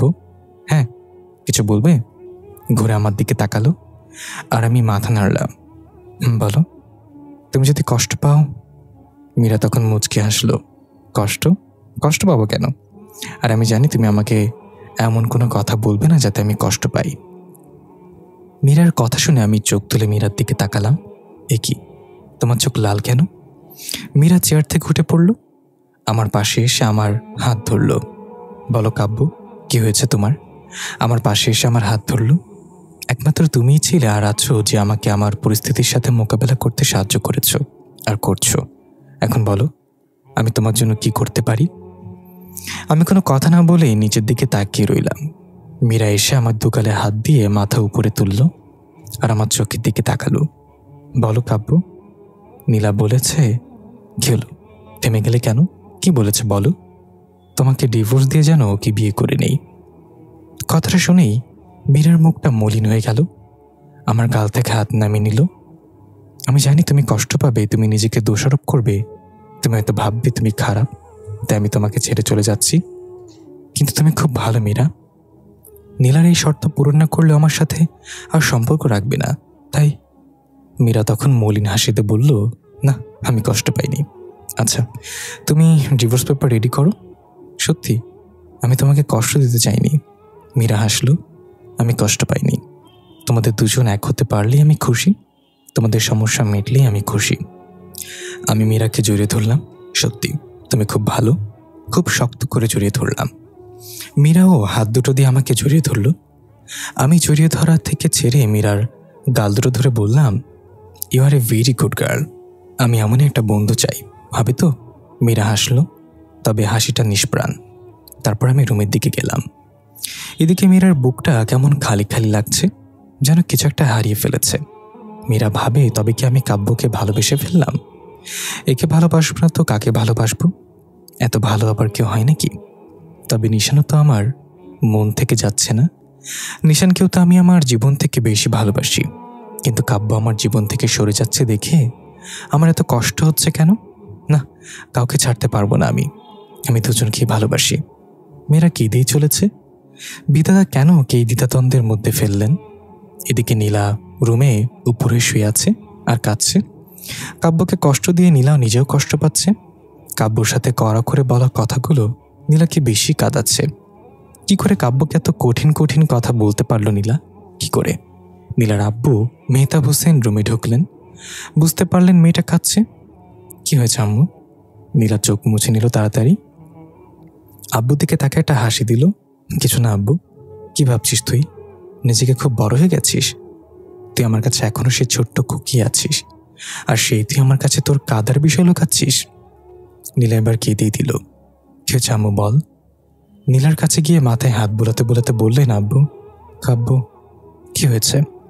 কাব্য বিয়ে করে নিয়েছে, আর সেদিন আমি কাব্যর সাথে খুব খারাপ ব্যবহার করেছি। কি বলছিস? কাব্য বিয়ে করে নিয়েছে? তারপর নীলা তার আব্বুকে সব খুলে বলল। ও, ছেলেটা চাপে পড়ে বিয়ে করেছে হয়তো, কিন্তু তোর কাজটা করা ঠিক হয়নি। কোন কাজটা আব্বু? কাব্য আর মীরার বিয়ে হয়ে গেছে 14 দিন। ওর এখন স্বামী স্ত্রী। ওদের মাঝে যে মায়া সৃষ্টি হতে চলেছে তা তুই ডিভোর্সের মাধ্যমে ত্যাগ করতে পারবি না। আমি কি বলছি তুই বুঝতে পারছিস? নীলা মাথা নাড়ল। মীরার কাব্য এখন স্বামী স্ত্রী, এক ছাদের নিচেই তাদের বসবাস। যদি তারা একে অপরকে ভালোবাসে না, শুধু একটু কেয়ারিং, তবে আম্মু ভালোবাসার জেনে শুনে আর বলে কয়ে আসে না। ওরা স্বামী স্ত্রী, তাদের মাঝে মায়া জন্মাতেই পারে, আর মায়া থেকে তৈরি হয় ভালোবাসা, যেটা তোমার ভালোবাসা থেকেও শক্ত। তুমি কি বলছো আব্বু? ওরা একে অপরকে ভালোবাসে? না বাসলেও একবার না একবার ভালোবাসবেই, তাই তোমার উচিত ওদের মাঝখানে না থাকা। তুমি কি বলছো আব্বু? আমি কাব্যকে ভুলে যাব? সেটা তোমার ব্যাপার আম্মু। তুমি যদি সত্যিকারের ভালোবেসে থাকো তাহলে সরে আসো এই পথ থেকে। আমি তোমার কাব্য আর মীরার ভালোর জন্যই বলছি, ভেবে দেখো। এতটুকু বলেই মেহতাব হোসেন মেয়ের মাথায় হাত বুলিয়ে চলে গেলেন। এদিকে নীলার মাথায় তখন আকাশ ভেঙে পড়ল। ওকে কাব্যকে ভুলতে হবে, না না, এটা অসম্ভব। নীলা লাফ মেরে বিছানায় শুয়ে বালিশ আঁকড়ে ধরে কাঁদতে লাগলো। মেহতাব হোসেন মেয়ের মাথায় হাত বুলিয়ে চলে গেলেন। এদিকে নীলার মাথায় যেন আকাশ ভেঙে পড়ল।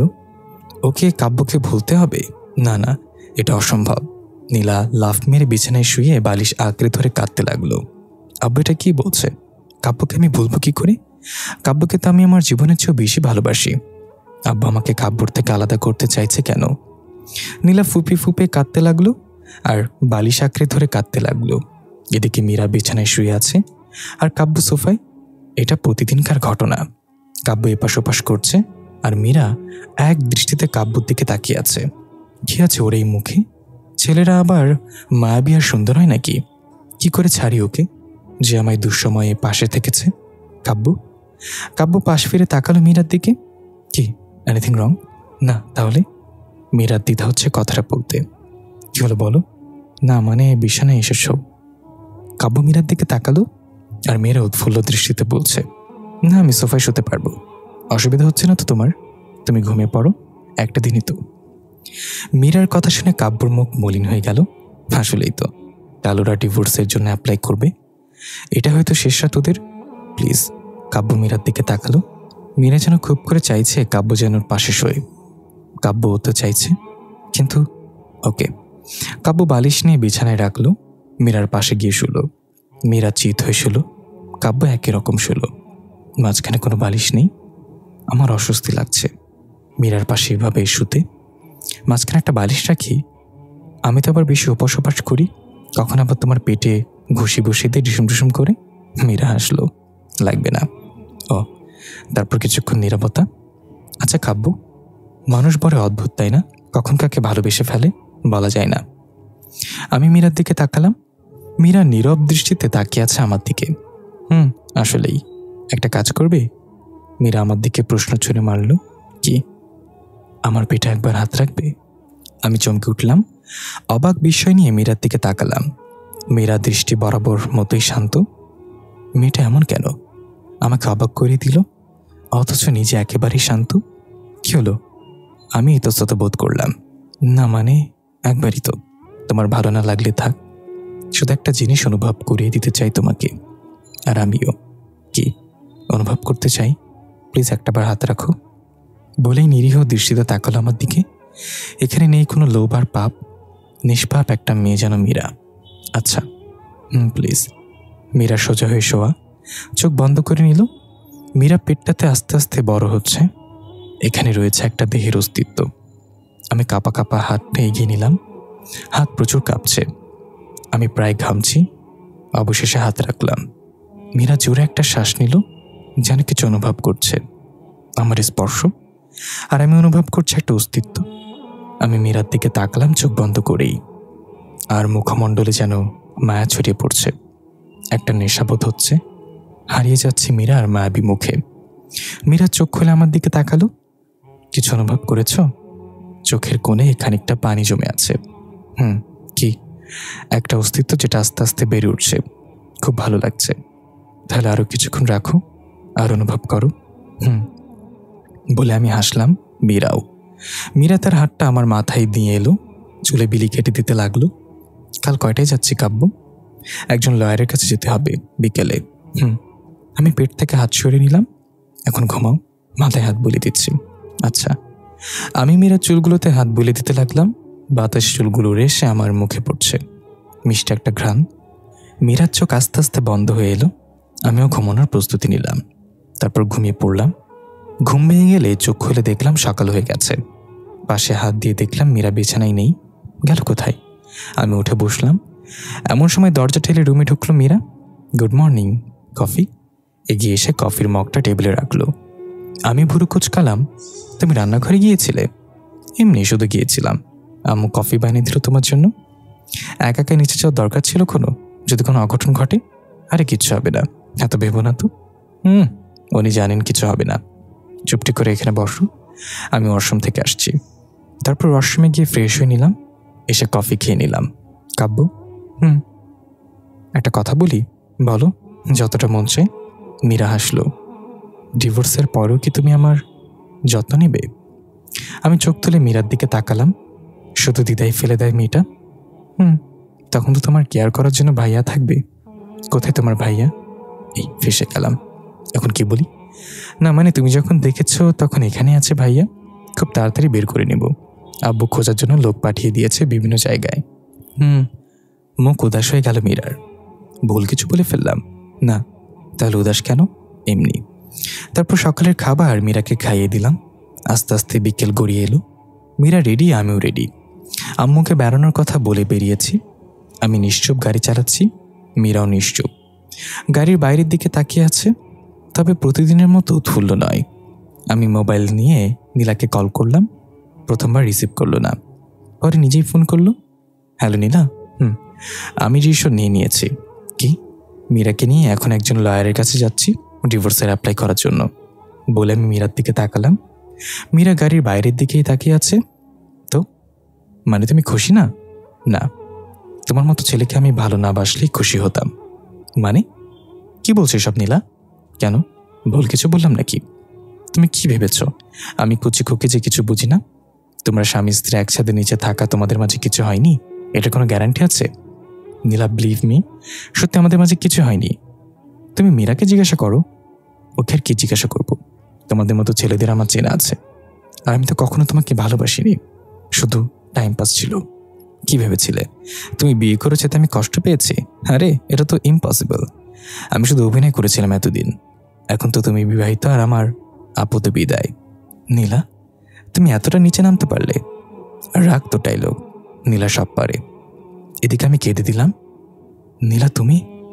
আরে ফোন রাখ। কেটে দিল। আমি কাঁদছি, নীলা আমার সাথে এরকম প্রতারণা করলো। ঠাস করে গাড়ির দরজা খুলে বাইরে বের হলাম।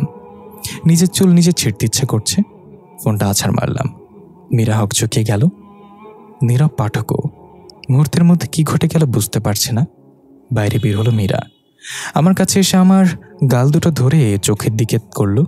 কি হচ্ছে কাব্য? হঠাৎ কি হলো তোমার? আমি ফুপিয়ে ফুপিয়ে কাঁদতে লাগলাম। কাব্য, তুমি কাঁদছো কেন?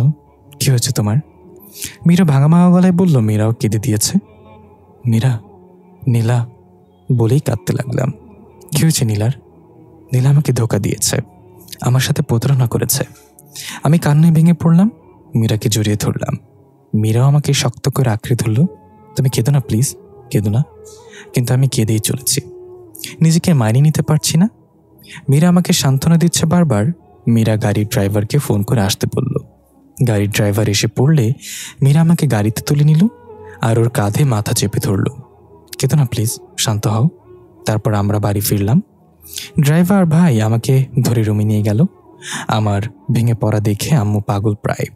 মীরা এসে আমাকে বারবার জড়িয়ে ধরে সান্ত্বনা দিতে লাগলো। আম্মু এসে বারবার জিজ্ঞাসা করতে লাগলো কি হয়েছে। তারপরে মীরা আম্মুকে সব বলল। আম্মু বাকরুদ্ধ হয়ে গেল শুনে। খুব বড় খারাপ কাজ করে ফেলেছেন ওনার সাথে। সন্ধ্যা হয়ে গেছে। আমি মেনে নিতে পারছি না যে নীলা আমার সাথে এরকম করতে পারলো। আমার খুব কষ্ট হচ্ছে। মীরা বারবার আমাকে সান্ত্বনা দিচ্ছে। মীরা নিজের হাতে খাবার খাইয়ে দিল আমাকে। রাতে আমার মাথায় হাত বুলিয়ে ঘুম পাড়িয়ে দিল। কিছুদিন পর এখন অনেকটাই স্বাভাবিক আমি মীরার কারণে। মীরা নিজে আমার কেয়ার করে এখন। আম্মা আমাদেরকে অপরাধী দৃষ্টিতে তাকালো। সেদিন তোর সাথে খুব খারাপ কাজ করে ফেললাম রে কাব্য বলে আম্মু কেঁদে দিল। আম্মু প্লিজ তুমি নিজেকে দোষারোপ করো না তো। যে চলে যাবে তাকে যেতে দিতে হয়, আর নীলা তো আমাকে ভালোবাসেনি তাহলে। এরকমভাবে দিনগুলো কাটছিল আমাদের। এখন মাঝে মাঝে ঘুরতে যাই মীরাকে নিয়ে। কাব্য এখন একটু স্বাভাবিক হয়েছে। ছেলেটা একেবারে ভেঙে পড়েছিল, এখন বারান্দায় বসে আছে। আমিও গেলাম। কাব্য কাব্য ঘুরে তাকালো আমার দিকে, মন ভোলানো একটা হাসি দিল। কি না মানে সেদিন আমার ডিভোর্সের জন্য যাচ্ছিলাম তাই না? তো না মানে তুমি তো চাও আমাদের ডিভোর্স হোক। সেদিন তো যাইনি তাহলে? খুব কষ্ট করে বলল কথাটা মীরা। তুমি ডিভোর্স চাও তো? কালই যাব লয়ারের কাছে। কাব্য রেগে গেল, উঠে বারান্দা থেকে চলে যাচ্ছিল। আমি জোর করে ধরলাম, প্লিজ তুমি রাগ করো না, আমি তো শুধু। ছেড়ে দাও আমাকে, কেউ ভালোবাসে না আমাকে। ছেড়ে দিতে চাও তো আমাকে, ওকে চলে যাও, যেতে পারো, আটকাবো না তোমাকে বললাম। কাব্য খুব রেগে আছে। কাব্য শান্ত হও প্লিজ, ওটা তো তুমি। হ্যাঁ বলেছিলাম। তাই বলে এখন তুমিও চাও সেটা?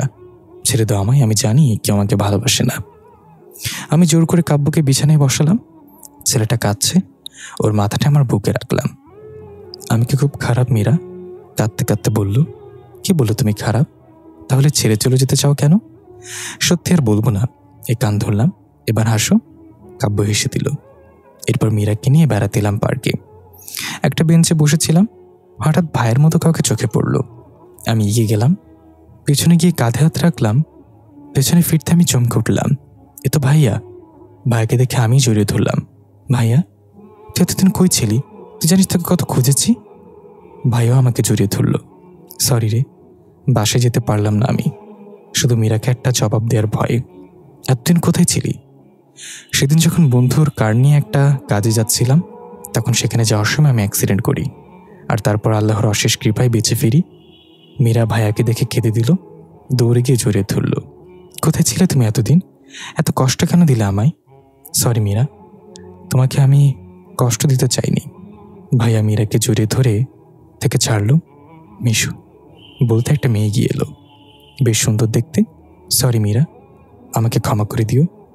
আমি তোমাকে ভালোবাসতাম ঠিকই, কিন্তু এই মেয়েটাকে দেখেছ? এই মেয়েটা আমার জীবন বাঁচিয়েছে, সেবা করে সুস্থ করে তুলেছে। ওর ভালোবাসা আমি কিভাবে উপেক্ষা করি বলো? আমি মিশুকে ভালোবাসি। কথাগুলো বলে ভাইয়া নিচের দিকে তাকিয়ে আছে। মীরা পিছু হাঁটতে লাগলো, আর আমি নীরব দর্শক। কি হতে পারে ভাবছি। মীরা নিজেকে সামলে নিল, আমার পাশে এসে আমার হাত ধরে আমাকে এগিয়ে নিয়ে গেল। তারপর বলল, ধন্যবাদ মিস্টার নিশান, আপনি বেশ বড় দ্বিধার হাত থেকে আমাকে বাঁচালেন। আসলে কাব্য আমার স্বামী। এতদিন আমি ওকে না আপনাকে ভালোবাসা নিয়ে তা দ্বিধায় পড়ে গিয়েছিলাম, কিন্তু যদি কখনো আপনার সাথে দেখা হয়ে পড়তো, তখন আমি কাব্যকেই বেছে নিতাম। আই রিয়েলি লাভ হিম। চলো কাব্য বলে আমাকে টেনে নিয়ে গাড়িতে উঠল। আমি অবাক হয়ে তাকিয়ে থাকলাম।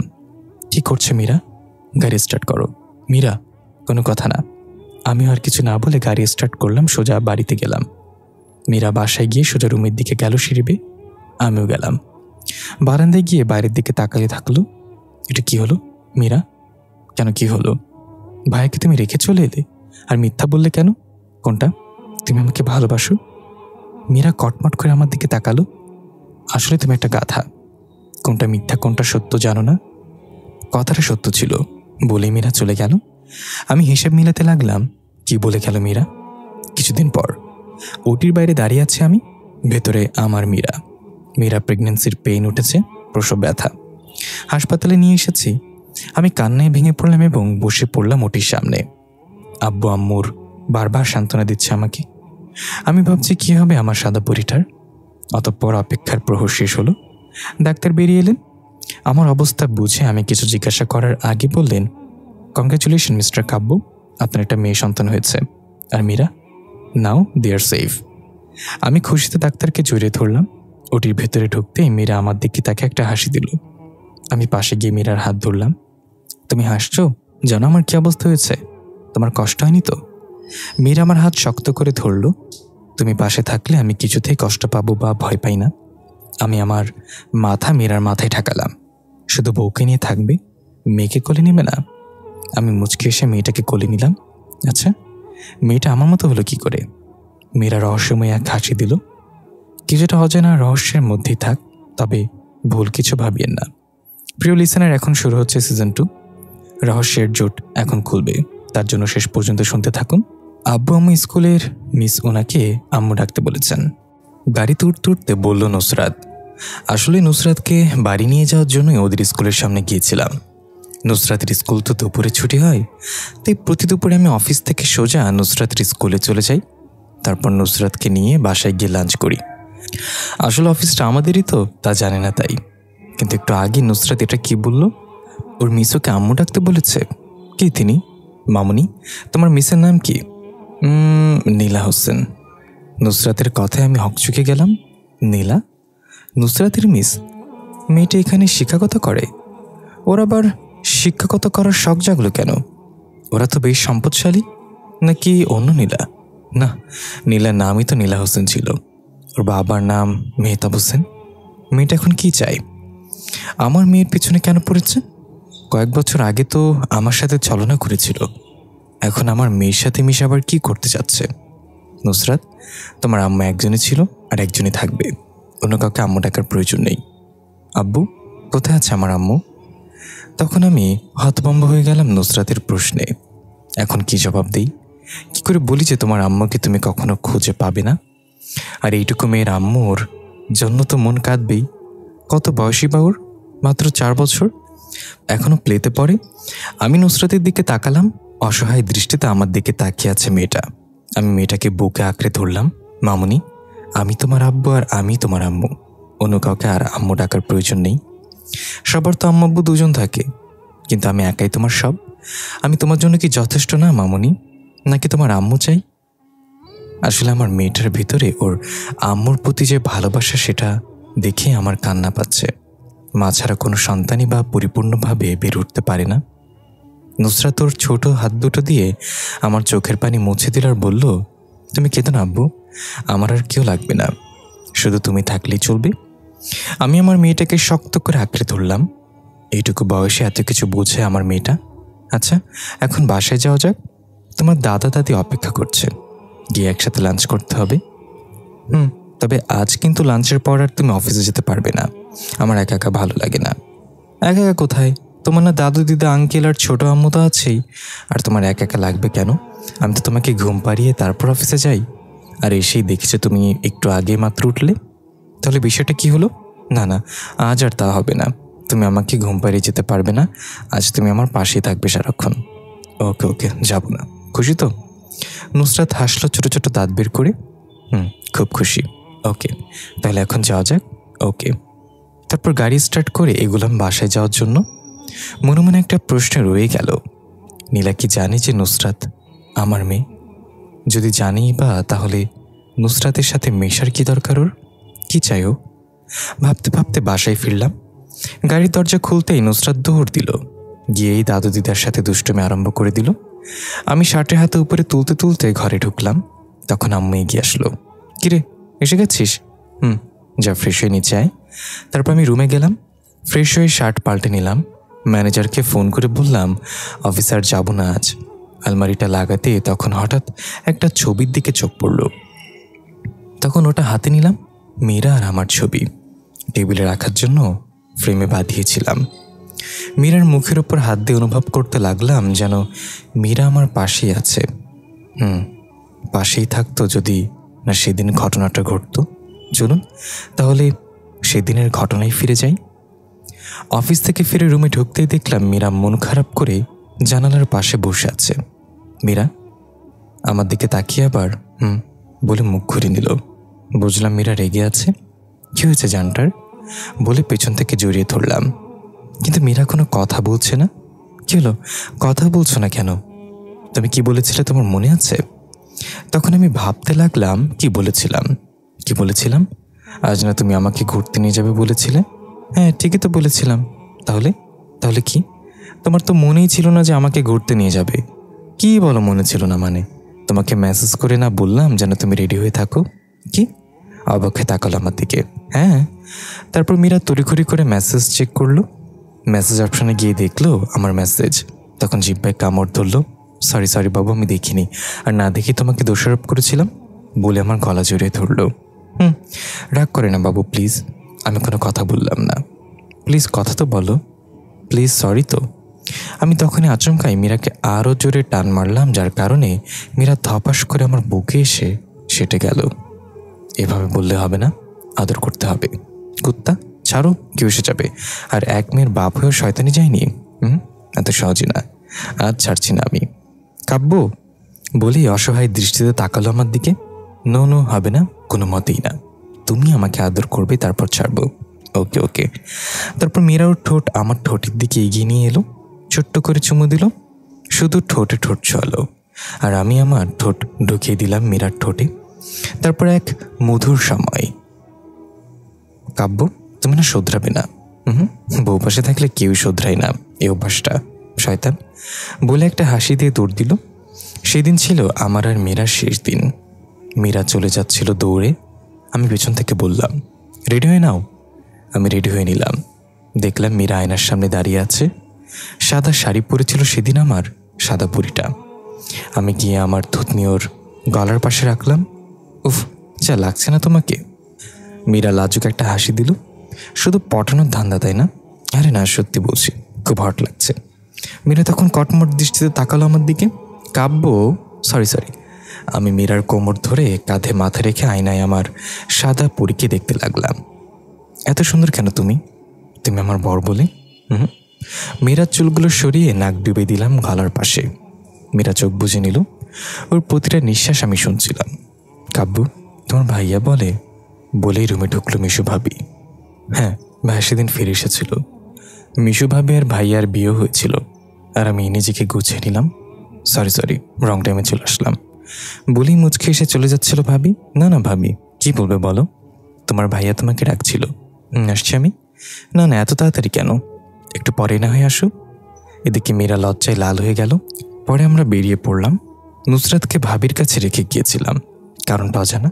কোনো এক ভয়ের আশঙ্কায় নুসরাতকে মীরা সাথে নিয়ে যায়নি। তখন নুসরাতের 1 বছর ছিল। তারপর আমরা বেরিয়ে পড়লাম ঘুরতে। মীরা আমার কাঁধে মাথা রেখে বাহুতে জড়িয়ে ধরেছিল। অনেক দূর গন্তব্যর কিছু আগে এসে বুঝতে পারলাম ব্রেক কাজ করছে না। আমি মীরার দিকে ভীত হয়ে তাকালাম। অনেক চেষ্টা করছে আটকানোর, মীরা ব্রেক কাজ করছে না। তখন মীরাও ভয় পেয়ে গেল, শক্ত করে আমার বাহু জড়িয়ে ধরল। অনেক চেষ্টা করেও পারলাম না। হঠাৎ সামনে একটা ট্রাক এসে পড়ল। সিট বেল্ট বাঁধা ছিল না আমার। আমি শেষবারের মতো মীরার দিকে তাকালাম।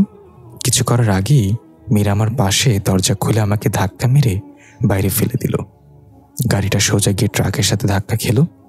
ঘটনাটা খুব তাড়াতাড়ি ঘটে গিয়েছিল। আমি বাকরুদ্ধ হয়ে গিয়েছিলাম। আমার কিছুই হয়নি, শুধু চলে গিয়েছিল আমার মীরা। সাথে সাথে অনেক লোক জড়ো হলো। মীরাকে বের করা হলো, কিন্তু ততক্ষণে আমার সাদা পরিটা রক্তে লাল হয়ে গিয়েছিল। আমি তখন পাশের কারোর কথা শুনেছিলাম। ভনভন করছিল মাথা। মীরাকে পাশে একটা হাসপাতালে নিয়ে যাই। ডাক্তার যখন বলল শি ইজ নো মোর, তখন আমার পৃথিবী যেন থমকে গিয়েছিল। চিৎকার দিয়ে সেন্সলেস হয়ে পড়ি। এরপর মীরাকে কবর দেওয়া হয়, আর আমি প্রায় অস্তিত্ব হারা হয়ে গিয়েছিলাম। প্রায় 6 থেকে 7 মাস পাগলের মতো আচরণ করেছিলাম। পরে সুস্থ হলাম শুধু মেয়েটাকে বড় করে তোলার জন্য, সব দুঃখকে মাটি চাপা দিয়ে দিয়ে। আম্মু, ভাবি অনেকবারই দ্বিতীয় বিয়ে করার কথা বলেছিল, কিন্তু আমার কঠোর জবাব তার আর এগোয়নি বিষয়টা। বাস্তবে ফিরে এলাম। চোখ দিয়ে টপ টপ করে পানি পড়ছে। নিচে থেকে আম্মু ডাকছে, তাই চোখ মুছে নিচে গেলাম। খাবার খেয়ে নিলাম। নুসরাত বায়না ধরলো বেড়াতে যাবে। নুসরাতকে বেড়াতে নিয়ে গেলাম। ফিরে এসে রাতের খাবার খেয়ে অফিসের কাজে বসলাম। উপরে শুয়ে কাজ করছি, পিঠে নুসরাত শুয়ে ওর স্কুলের পড়া পড়ছে। আব্বু, বলো মামুনি, একটা কথা বলতে ভুলে গিয়েছি। কি কথা? কলেজে মিস না আমাকে তোমার কথা জিজ্ঞাসা করেছে। কথাটা শুনে আমি পিসির কাজ বন্ধ করলাম। কি জিজ্ঞাসা করেছে? বলেছেন যে তোমার আব্বু কেমন আছেন, কি করছে, ভালো আছে তো, এগুলো। নীলা তাহলে জানে নুসরাত আমার মেয়ে? নীলা এখন আবার কোনো প্ল্যানিং তৈরি করছে না তো? আমার সাথে ফাইজলামি করেও শান্তি পায়নি মেয়েটা। তুমি কি বলেছো মামুনি? আমি বললাম হ্যাঁ, ভালো আছে।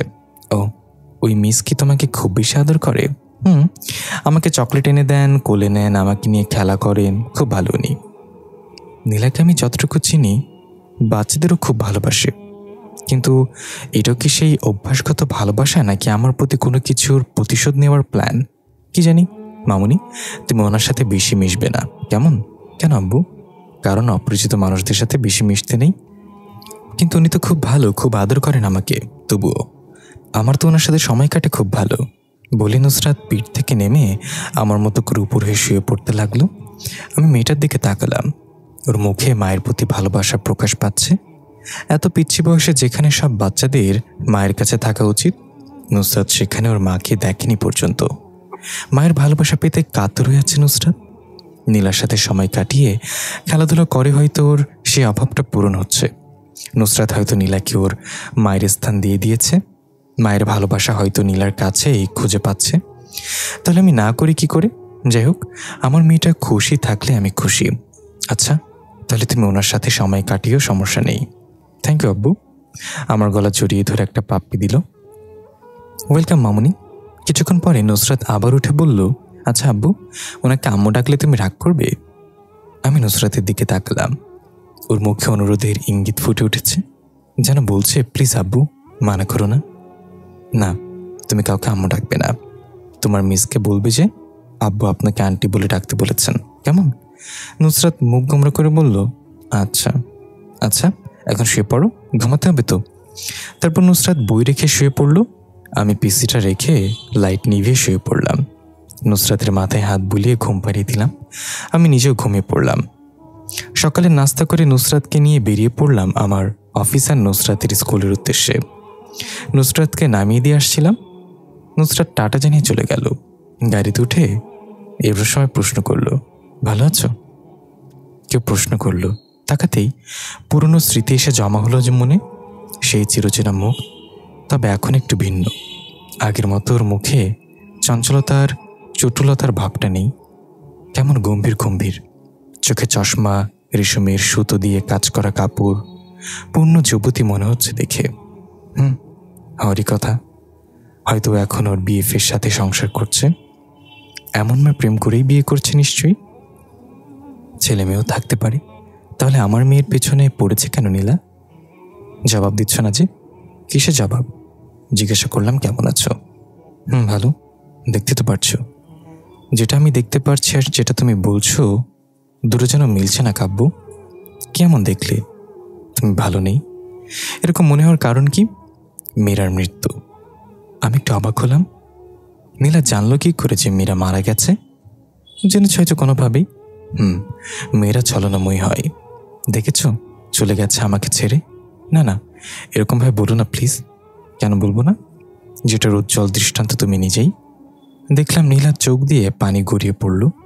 তুমি নিশ্চয়ই ভালোই আছো। ভালো থাকার তো কথাই। ছলনাময়ীরা সবসময় ভালোই থাকে, আর কষ্ট শালা শুধু ভালো মানুষেরই। নীলা মুখে হাসি নিয়ে বলল, ভালোই আছি। তুই তোমার হাজবেন্ডকে তো দেখতে পারছি না। কোথায় তিনি? নিশ্চয়ই খুব বড় বিজনেসম্যান। কারণ তোমরা ছলনাময়ী মেয়েরা তো কম পয়সাওয়ালা ছেলেদেরকে চুজ করবে না। নীলার চোখ পানি নিয়ে বলল, বিয়ে করিনি তো। কেন? কারণটা জানতে পারি? আমি একটু অবাকই হলাম। নীলা এখনো বিয়ে করেনি কেন? কারণটা কি? কারণটা তুমি কাব্য। আমি নীলার দিকে ভ্রু কুঁচকে তাকালাম। কিছু বলার আগেই নীলা বলে উঠল, না জানলেই চলবে। আমি ভাবাচাকা খেয়ে গেলাম। কি ভাবলাম আর কি হলো? মেয়েটার পেঁচানোর অভ্যাসটা এখনো গেল না। তোমার মেয়েটা তোমার মধ্যে হয়েছে। নুসরাতকে খুব ভালো লাগে আমার। আবার নতুন প্ল্যানিং করছো? এবার আমার মেয়ের পিছনে পড়েছ কেন? তুমি তো জানো যে আমি বাচ্চাদের ভালোবাসি। সেটা আমার মেয়েকেই কেন? কারণ ওর মাঝে যে তুমি আছো। মানে কিছু না, বাচ্চাদের ক্লাসের সময় হয়ে গেছে, এখন যেতে হবে। বিকাল অথবা দুপুরে তোমার সময় হবে? কেন? তুমি শুধু প্রশ্ন করো কেন বলো তো? আমি আর কথা বললাম না। সময় হবে। দুপুরে নুসরাতকে বাসায় দিয়ে সময় পেতে পারি। তোমার সাথে একটু সময় কাটাতে চাই। প্লিজ না করো না। মিনতির স্বরে বলল নীলা। নীলার সাথে কঠোর ব্যবহার করার জন্য অনেক চেষ্টা করেছি, কিন্তু পারছি না। কি আছে নীলার ওই মুখে? এত মায়াবী কেন মেয়েটা? আমার এত সময় নেই, প্লিজ কাব্য। আমার তো ইচ্ছে নেই তোমার সাথে সময় কাটানোর। নীলা এবার কান্না করে দিল। একটিবার প্লিজ। সত্যি দুপুরে আসছো তো? কোথায়? এত তাড়াতাড়ি ভুলে গেলে? ভুলে যাওয়াটাই ভালো। ও পার্কে। আচ্ছা এখন যাই বলি নীলা চলে যাচ্ছে। বারবার পেছনে ফিরে তাকাচ্ছে। কেন প্রতারণা করলো আমার সাথে? কি দোষ করেছিলাম আমি? তারপর আমি অফিসের উদ্দেশ্যে রওনা দিলাম। নীলার সাথে গিয়ে দেখা করাটা ঠিক হবে না, দেখা করে কোনো লাভ নেই। তারপরে অনেক আকুতি মিনতি করছে মেয়েটা। দুপুরে স্কুলের সামনে গেলাম নুসরাতকে নিয়ে যাওয়ার জন্য। নুসরাতকে গেটের সামনে না পেয়ে ভেতরে ঢুকলাম, দেখতে পেলাম না। একটু সামনে গিয়ে দেখলাম বেঞ্চে বসে আছে। সাথে কি এটা? নীলাই হবে হয়তো। গিয়ে দেখলাম নীলার বাহুতে হেলান দিয়ে বসে আছে নুসরাত, গল্প শুনছে বোধহয়। নুসরাতের গল্প শোনার জন্য পাগল প্রায়। নুসরাত বাড়ি যাবে না? নুসরাত পেছনে ফিরে তাকালো। আরও কিছুক্ষণ থাকি না আন্টির সাথে। আর আব্বু, ইনি হলেন আমার মিস নীলা। আর আন্টি, ইনি আমার আব্বু। তখন আমি নীলার দিকে তাকালাম। আমার দিকে তাকিয়ে আছে শান্ত দৃষ্টিতে মেয়েটা। আর না মা, এখন বাসায় চলো। আব্বু গল্প শুনছি তো, পরে শোনো। না এখনই শুনবো, আর একটু বাকি আছে। তুমি বসো, আমি শুনেই আসছি। মামুনি, আমাকে কিছু না বলতে দিয়েই নীলা বলে উঠল, বাচ্চা মেয়ে আবদার করছে, মেনে নিলেই তো হয়। আমি তখন আর কিছু বললাম না। আচ্ছা আমি তাহলে গাড়িতে গিয়ে বসছি, তুমি গল্প শুনে তারপর এসো। বলে আমি ঘুরতে নুসরাত আমার আঙ্গুল ধরে নিল। তুমি বসো না। না, আমি গাড়িতে গিয়ে বসছি, প্লিজ বসো। আন্টি খুব সুন্দর গল্প বলে, শুনে যাও। তারপর নুসরাত আমাকে টেনে বেঞ্চে বসালো। আমি বসে অন্যদিকে তাকিয়ে রইলাম। নীলা গল্প বলছে, নুসরাত হাসতে হাসতে গড়াগড়ি খাচ্ছে। আর চোখে তাকিয়ে দেখলাম মীরা আমার দিকেই তাকিয়ে আছে। গল্প শেষে মামুনি চলো এখন। চলো, টাটা আন্টি, টাটা। তারপর নুসরাতকে কোলে তুলে নিলাম। চলে আসছিলাম তখন পেছন থেকে নীলা বলে উঠল, আসছো তো? আমি পেছনে তাকালাম। নীলা উত্তরের আশায় তাকিয়ে আছে আমার দিকে। আমি কিছু বললাম না, ঘুরে চলে আসছিলাম। আমি অপেক্ষা করব কিন্তু। তারপরেও আমি কিছু না বলে চলে এলাম। গাড়িতে উঠে গাড়ি স্টার্ট করে বাসার দিকে রওনা দিলাম। নীলা বাসায় না গিয়ে পার্কে গিয়ে বসলো। আর অপেক্ষার প্রহর গুনতে লাগলো। কখন আসবে কাব্য? আসবে তো? না, কাব্য যখন আসবে বলেছে তখন ঠিকই আসবে। কাব্যকে কতদিন পর দেখলাম, কেমন বড় বড় হয়ে গেছে। আগে তো বাচ্চামো করতো, আর এখন কাব্য অনেক কষ্ট পেয়েছে। আর না, কাব্যকে সব কষ্ট থেকে মুক্তি করতে হবে। আমি তো ছেড়ে দিয়েছিলাম, ভালোই তো ছিল মীরার সাথে। কিন্তু শেষে কি মীরাও চলে গেল কাব্যকে ছেড়ে? ছেলেটার কত কষ্ট পাবে। কাব্য আমাকে ছলনাময়ী ভাবছে, ভাবুক, তাতে কি আর হবে? কাছের মানুষ যাই বলুক না কেন, তা বিচার করতে নেই।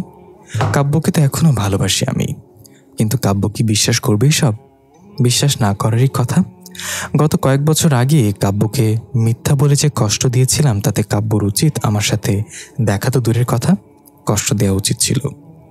আব্বু বারবার কল করছে, নীলা ফোন রিসিভ করছে না। ভালো লাগছে না কিছুই। নুসরাতকে নিয়ে বাড়ি পৌঁছে লাঞ্চ করলাম। নুসরাতকে ঘুম পাড়িয়ে বেরিয়ে পড়লাম অফিসের উদ্দেশ্যে। মনে পড়ল নীলা দেখা করতে বলেছিল পার্কে। দেখে গিয়ে পার্কে এসে দেখতে লাগলাম সেই চিরচেনা জায়গাগুলো। কত স্মৃতি জড়িয়ে আছে, শুধু নীলার সাথে না, মীরার সাথেও। সময়গুলো খুব তাড়াতাড়ি কেটে গিয়েছিল। কোথায় থাকতে পারে নীলা? নাকি এখন আসেনি? সেই চিরচেনা আম গাছটার নিচের বেঞ্চের দিকে এগিয়ে গেলাম। না, নীলা এসে পড়েছে, ওই তো বসে আছে। আমি গিয়ে বসতেই নীলা বিশ্বজয় করা একটা হাসি দিল। আমি জানতাম তুমি আসবে। আমি কোনো কথা বললাম না। কথা বলছো না যে? কি বলবো? আগে তো অনেক কথা বলতে, বাচ্চামি করতে, আর এখন বাচ্চা হওয়ার শখ নেই।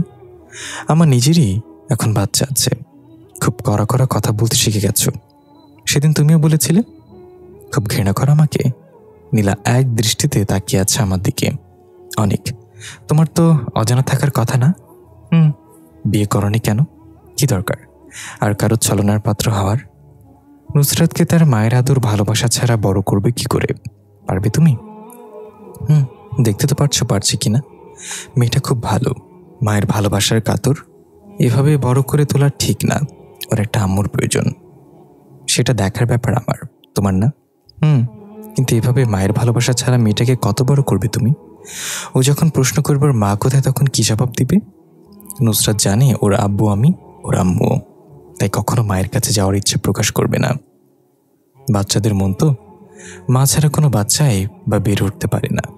আচ্ছা একটা কথা বলি, বলো, আমাকে নুসরাতের আম্মুর অধিকার দেয়া যায় না? কি বললে? না কিছু না। আচ্ছা, এখানে টাকার মানে কি? এমনি তোমাকে দেখি না অনেক বছর, সেজন্য। মিথ্যা কথা। কি এই যে আমাকে দেখানো অনেক বছর হয়ে গেল, এটা কিভাবে? কারণ তুমি প্রতিদিন লুকিয়ে লুকিয়ে দেখতে আমাকে স্কুলের গেটের সামনে, যখন আমি নুসরাতকে নিয়ে যাওয়ার জন্য অপেক্ষা করতাম। তুমি দেখলে কিভাবে? নুসরাত যেদিন তোমার কথা বলেছিল সেদিন থেকে আমি তোমাকে লক্ষ্য করছি। আচ্ছা, দেখেছিলাম। নুসরাত কি বলেছে? তুমি ওকে শিখিয়ে দিয়েছ যেন ও তোমাকে আম্মু বলে ডাকে। নীলা নিচের দিকে তাকিয়ে রইল। আচ্ছা নীলা, এখন কি চাও তুমি? মানে মানে বলছি, আমার মেয়ের পিছনে পড়েছ কেন? তারপর আমার সাথে দেখা করা, পুরনো স্মৃতি মনে করিয়ে দেয়া, এসবের কারণ কি? চাওটা কি তোমরা? আমি প্রশ্ন ছুড়ে মারলাম নীলার দিকে। নীলা আমার দিকে তাকিয়ে রইল অপলক দৃষ্টিতে। আমার যেন বিষ বিষ করছে। তোমাকে আর তোমার মেয়েটাকে কি বলছে স্পষ্ট করে বলো। বিরক্ত হচ্ছে কেন? তো কি করবো? তোমার মতো আমি বেকার বসে নেই, আমার কাজ আছে। আর তোমার তো কাজ শুধু ছলনাটাই। নীলা এবার নিচের দিকে তাকিয়ে আছে, কাঁদছে বোধ হয়। আর কিছু থাকলে বলতে পারো, আমি অফিসে যাব। না নেই, তুমি যাও। তবে যদি কখনো আবার দেখা হয় প্লিজ ছলনাময় শব্দটা আর ব্যবহার করবে না প্লিজ। পাগলকে তো পাগলি বলবে মানুষ, তাই না? কিন্তু নীলার কিছু বলল না। আমি চলে আসলাম গাড়ি স্টার্ট করে এবং অফিসে ফিরে এলাম। নীলা আরও কিছুক্ষণ বসে থাকলো পার্কে। কাব্যর মুখে ছলনাময় শব্দটা শুনলে খুব কষ্ট হয় নীলার। কি কারণেও আজ কাব্যর চোখে ছলনাময়ী? সেদিন ফোনে অভিনয় করাটাই কি আমার ছলনা ছিল? নীলা ভাবছে, কাব্যর ভালোর জন্য তো আমি অভিনয়টা করেছিলাম সেদিন। তাহলে আজ কাব্যর চোখে আমি ছলনাময়ী কেন? নীলার চোখ দিয়ে অঝোর ধারে জল পড়ছে। এদিকে আমি একটু তো অবাকই হচ্ছি। নীলা এখনো অবিবাহিত, বিষয়টা ভাবাচ্ছে আমাকে। বিয়ে করেনি কেন এখনো? কি সমস্যা ওর? বিয়েতে অ্যালার্জি নাকি? হয়তো নীলার খারাপ চরিত্রের কারণে পাত্রপক্ষকে পছন্দ করে না, হবে হয়তো। কতটা ছেলের সাথে রিলেশন কে জানে। তারপর সন্ধ্যায় অফিস থেকে ফিরলাম। নুসরাত ঘুম থেকে উঠে পড়েছিল তখন। আব্বু, তুমি আজও আমাকে রেখে অফিসে চলে গিয়েছিলে? আচ্ছা সরি, কিন্তু মামুনি, আব্বুর অফিসের কাজ করবে কে যদি অফিসে না যাই? আমার থেকে কাজ বড়? হ্যাঁ, তুমি তো এখনো পিচ্ছি, আর কাজ তো বড় মানুষেরা করে, তাই কাজ বড়। কি দুষ্ট বুদ্ধি তোমার, আমাকে বোঝানো হচ্ছে? আচ্ছা আচ্ছা, তোমাকে বোঝানোটা আমার ভুল হয়েছে। তুমি তো পাক্কা বুড়ি, তাই না? তারপর রাতে খাওয়া দাওয়া সেরে নুসরাতকে ঘুম পাড়িয়ে দিলাম। মীরার কথা খুব মনে পড়ছে আজ। ছাদে গেলাম। সিগারেট খাওয়ার অভ্যাস নেই আমার, তবুও কেন জানি অফিস থেকে আসার সময় নিয়ে এলাম। একটা সিগারেট জ্বালাতে ফুঁকতে ফুঁকতে ছাদের পরিবেশটা অবলোকন করতে লাগলাম। পকেটে ফোন ভাইব্রেট হচ্ছে। বের করে দেখলাম আননোন নাম্বার, তবুও রিসিভ করলাম, দরকারি কথা হতে পারে। হ্যালো, কি বলছেন? ওপাশে নীরব। হ্যালো, কথা বলছে না কেন? তবু কেউ কথা বলছে না। ফোন দিয়েছেন কেন? ফাজলামি করার জন্য? যত সব। কেটে দিলাম। ফাজলামি করার আর জায়গা পাই না। ফোন দিয়েছে অথচ কথা বলছে না, যত সব পাগল গারুদের কারখানা। ওইদিকে মোবাইল হাতে বসে আছে নীলা। একটু আগে কাব্যকে কল করেছিল। কেন কথা বলেনি নীলা? কাব্যই বলেছে। রাগ করে ফোন কেটে দিল। এত রাগ ছেলেটার, এটুকুতে রেগে যায়। মেয়ের বাপ হয়ে গেছে অথচ রাগ কন্ট্রোল করতে শিখিনি। আমি রুমে এসে ঘুমিয়ে পড়লাম। সকালে ঘুম ভাঙলো। নুসরাত তখন উঠে গেছে।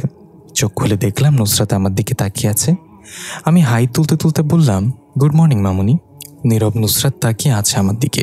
কি ব্যাপার, এভাবে তাকিয়ে কি দেখছো মামুনি? একটা জিনিস দেখছি। কি? দাদু বলল আমি নাকি দেখতে তোমার মতো, তাই দেখছিলাম আর কি। ও, এই কথা তাহলে? এত পাকা কথা শিখে কোথা থেকে? আমার আম্মুর থেকে। কথাটা শুনে আমি হকচকে গেলাম। অবাক হয়ে তাকালাম নুসরাতের দিকে। কি বললে? আম্মুর থেকে? কে আম্মু? কেন তুমি? মানে? আরে ভুলে গেলে, তুমি না বললে তুমি আমার আব্বু, তুমি আমার আম্মু? ও, আমি তো অবাক হয়ে গিয়েছিলাম নুসরাত কার কথা বলছে এটা ভেবে। আচ্ছা এখন ওঠো, ফিরে স্কুল যেতে হবে। তারপর ফ্রেশ হয়ে নিচে এলাম। নাস্তা করে রেডি হয়ে বেরিয়ে পড়লাম। নুসরাতকে স্কুলে রেখে আমি অফিসে চলে এলাম। কাব্য এসেছিল, নুসরাতকে রেখেই চলে গেল। মুখটা ভালো করে দেখতেই দিল না। এত তারা কিসের, একটু দাঁড়ালেই তো হতো। নুসরাত আমাকে দেখে হাত নাড়ালো। Good morning aunty. Good morning. তোমাকে না বললাম আমাকে আম্মু ডাকতে? আব্বু তো মানা করলো, আর তোমাকে আন্টি ডাকতে বলল। ও, একটিবার আম্মু ডাকবে? নীলা বরাবরই বাচ্চা পাগলি, বাচ্চাদের লাইক করে। ও বাচ্চাদের মুখ থেকে আম্মু ডাকটা শুনতে চায়, কিন্তু সেই সৌভাগ্য তো নীলার নেই। নুসরাত কিছুক্ষণ ভাবলো, তারপর, আমার আপনাকে আম্মু ডাকতে ইচ্ছে করে। নীলা খুশি হলো। তাহলে ডাকো। কিন্তু আব্বু তো বললে রেগে যায়। তোমার আব্বুকে বলতে হবে না।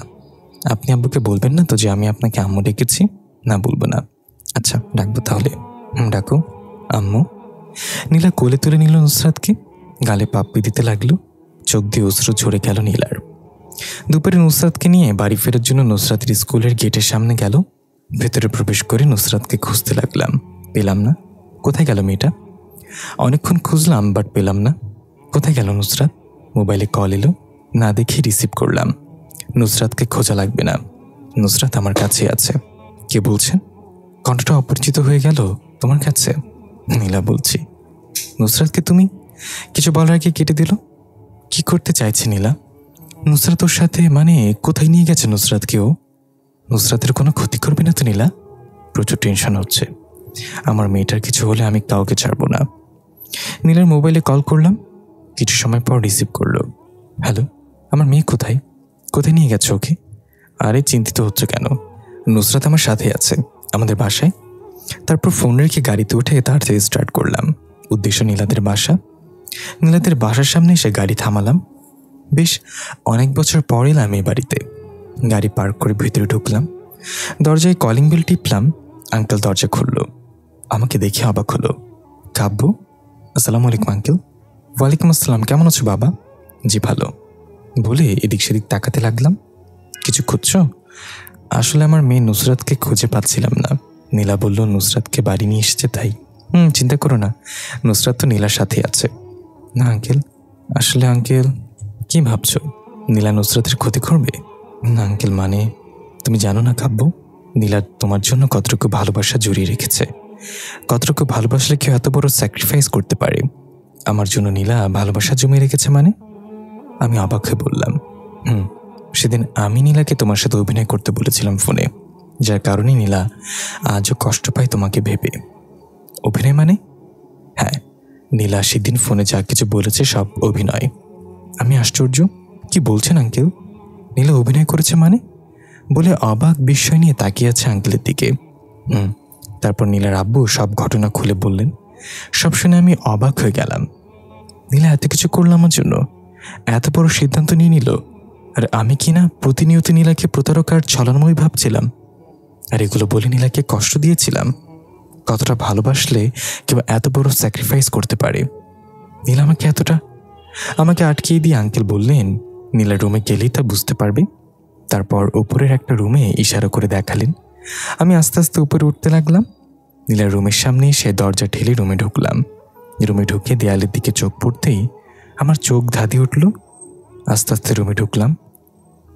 পুরো রুম জুড়ে আমার ছবি টাঙানো, কয়েকটা ছবি আমার আর নীলার। প্রত্যেকটা দেয়াল জুড়েই আমার ছবি। ছবিগুলোতে বড় করে লেখা, আমার কাব্য। এগুলো কি দেখছি আমি?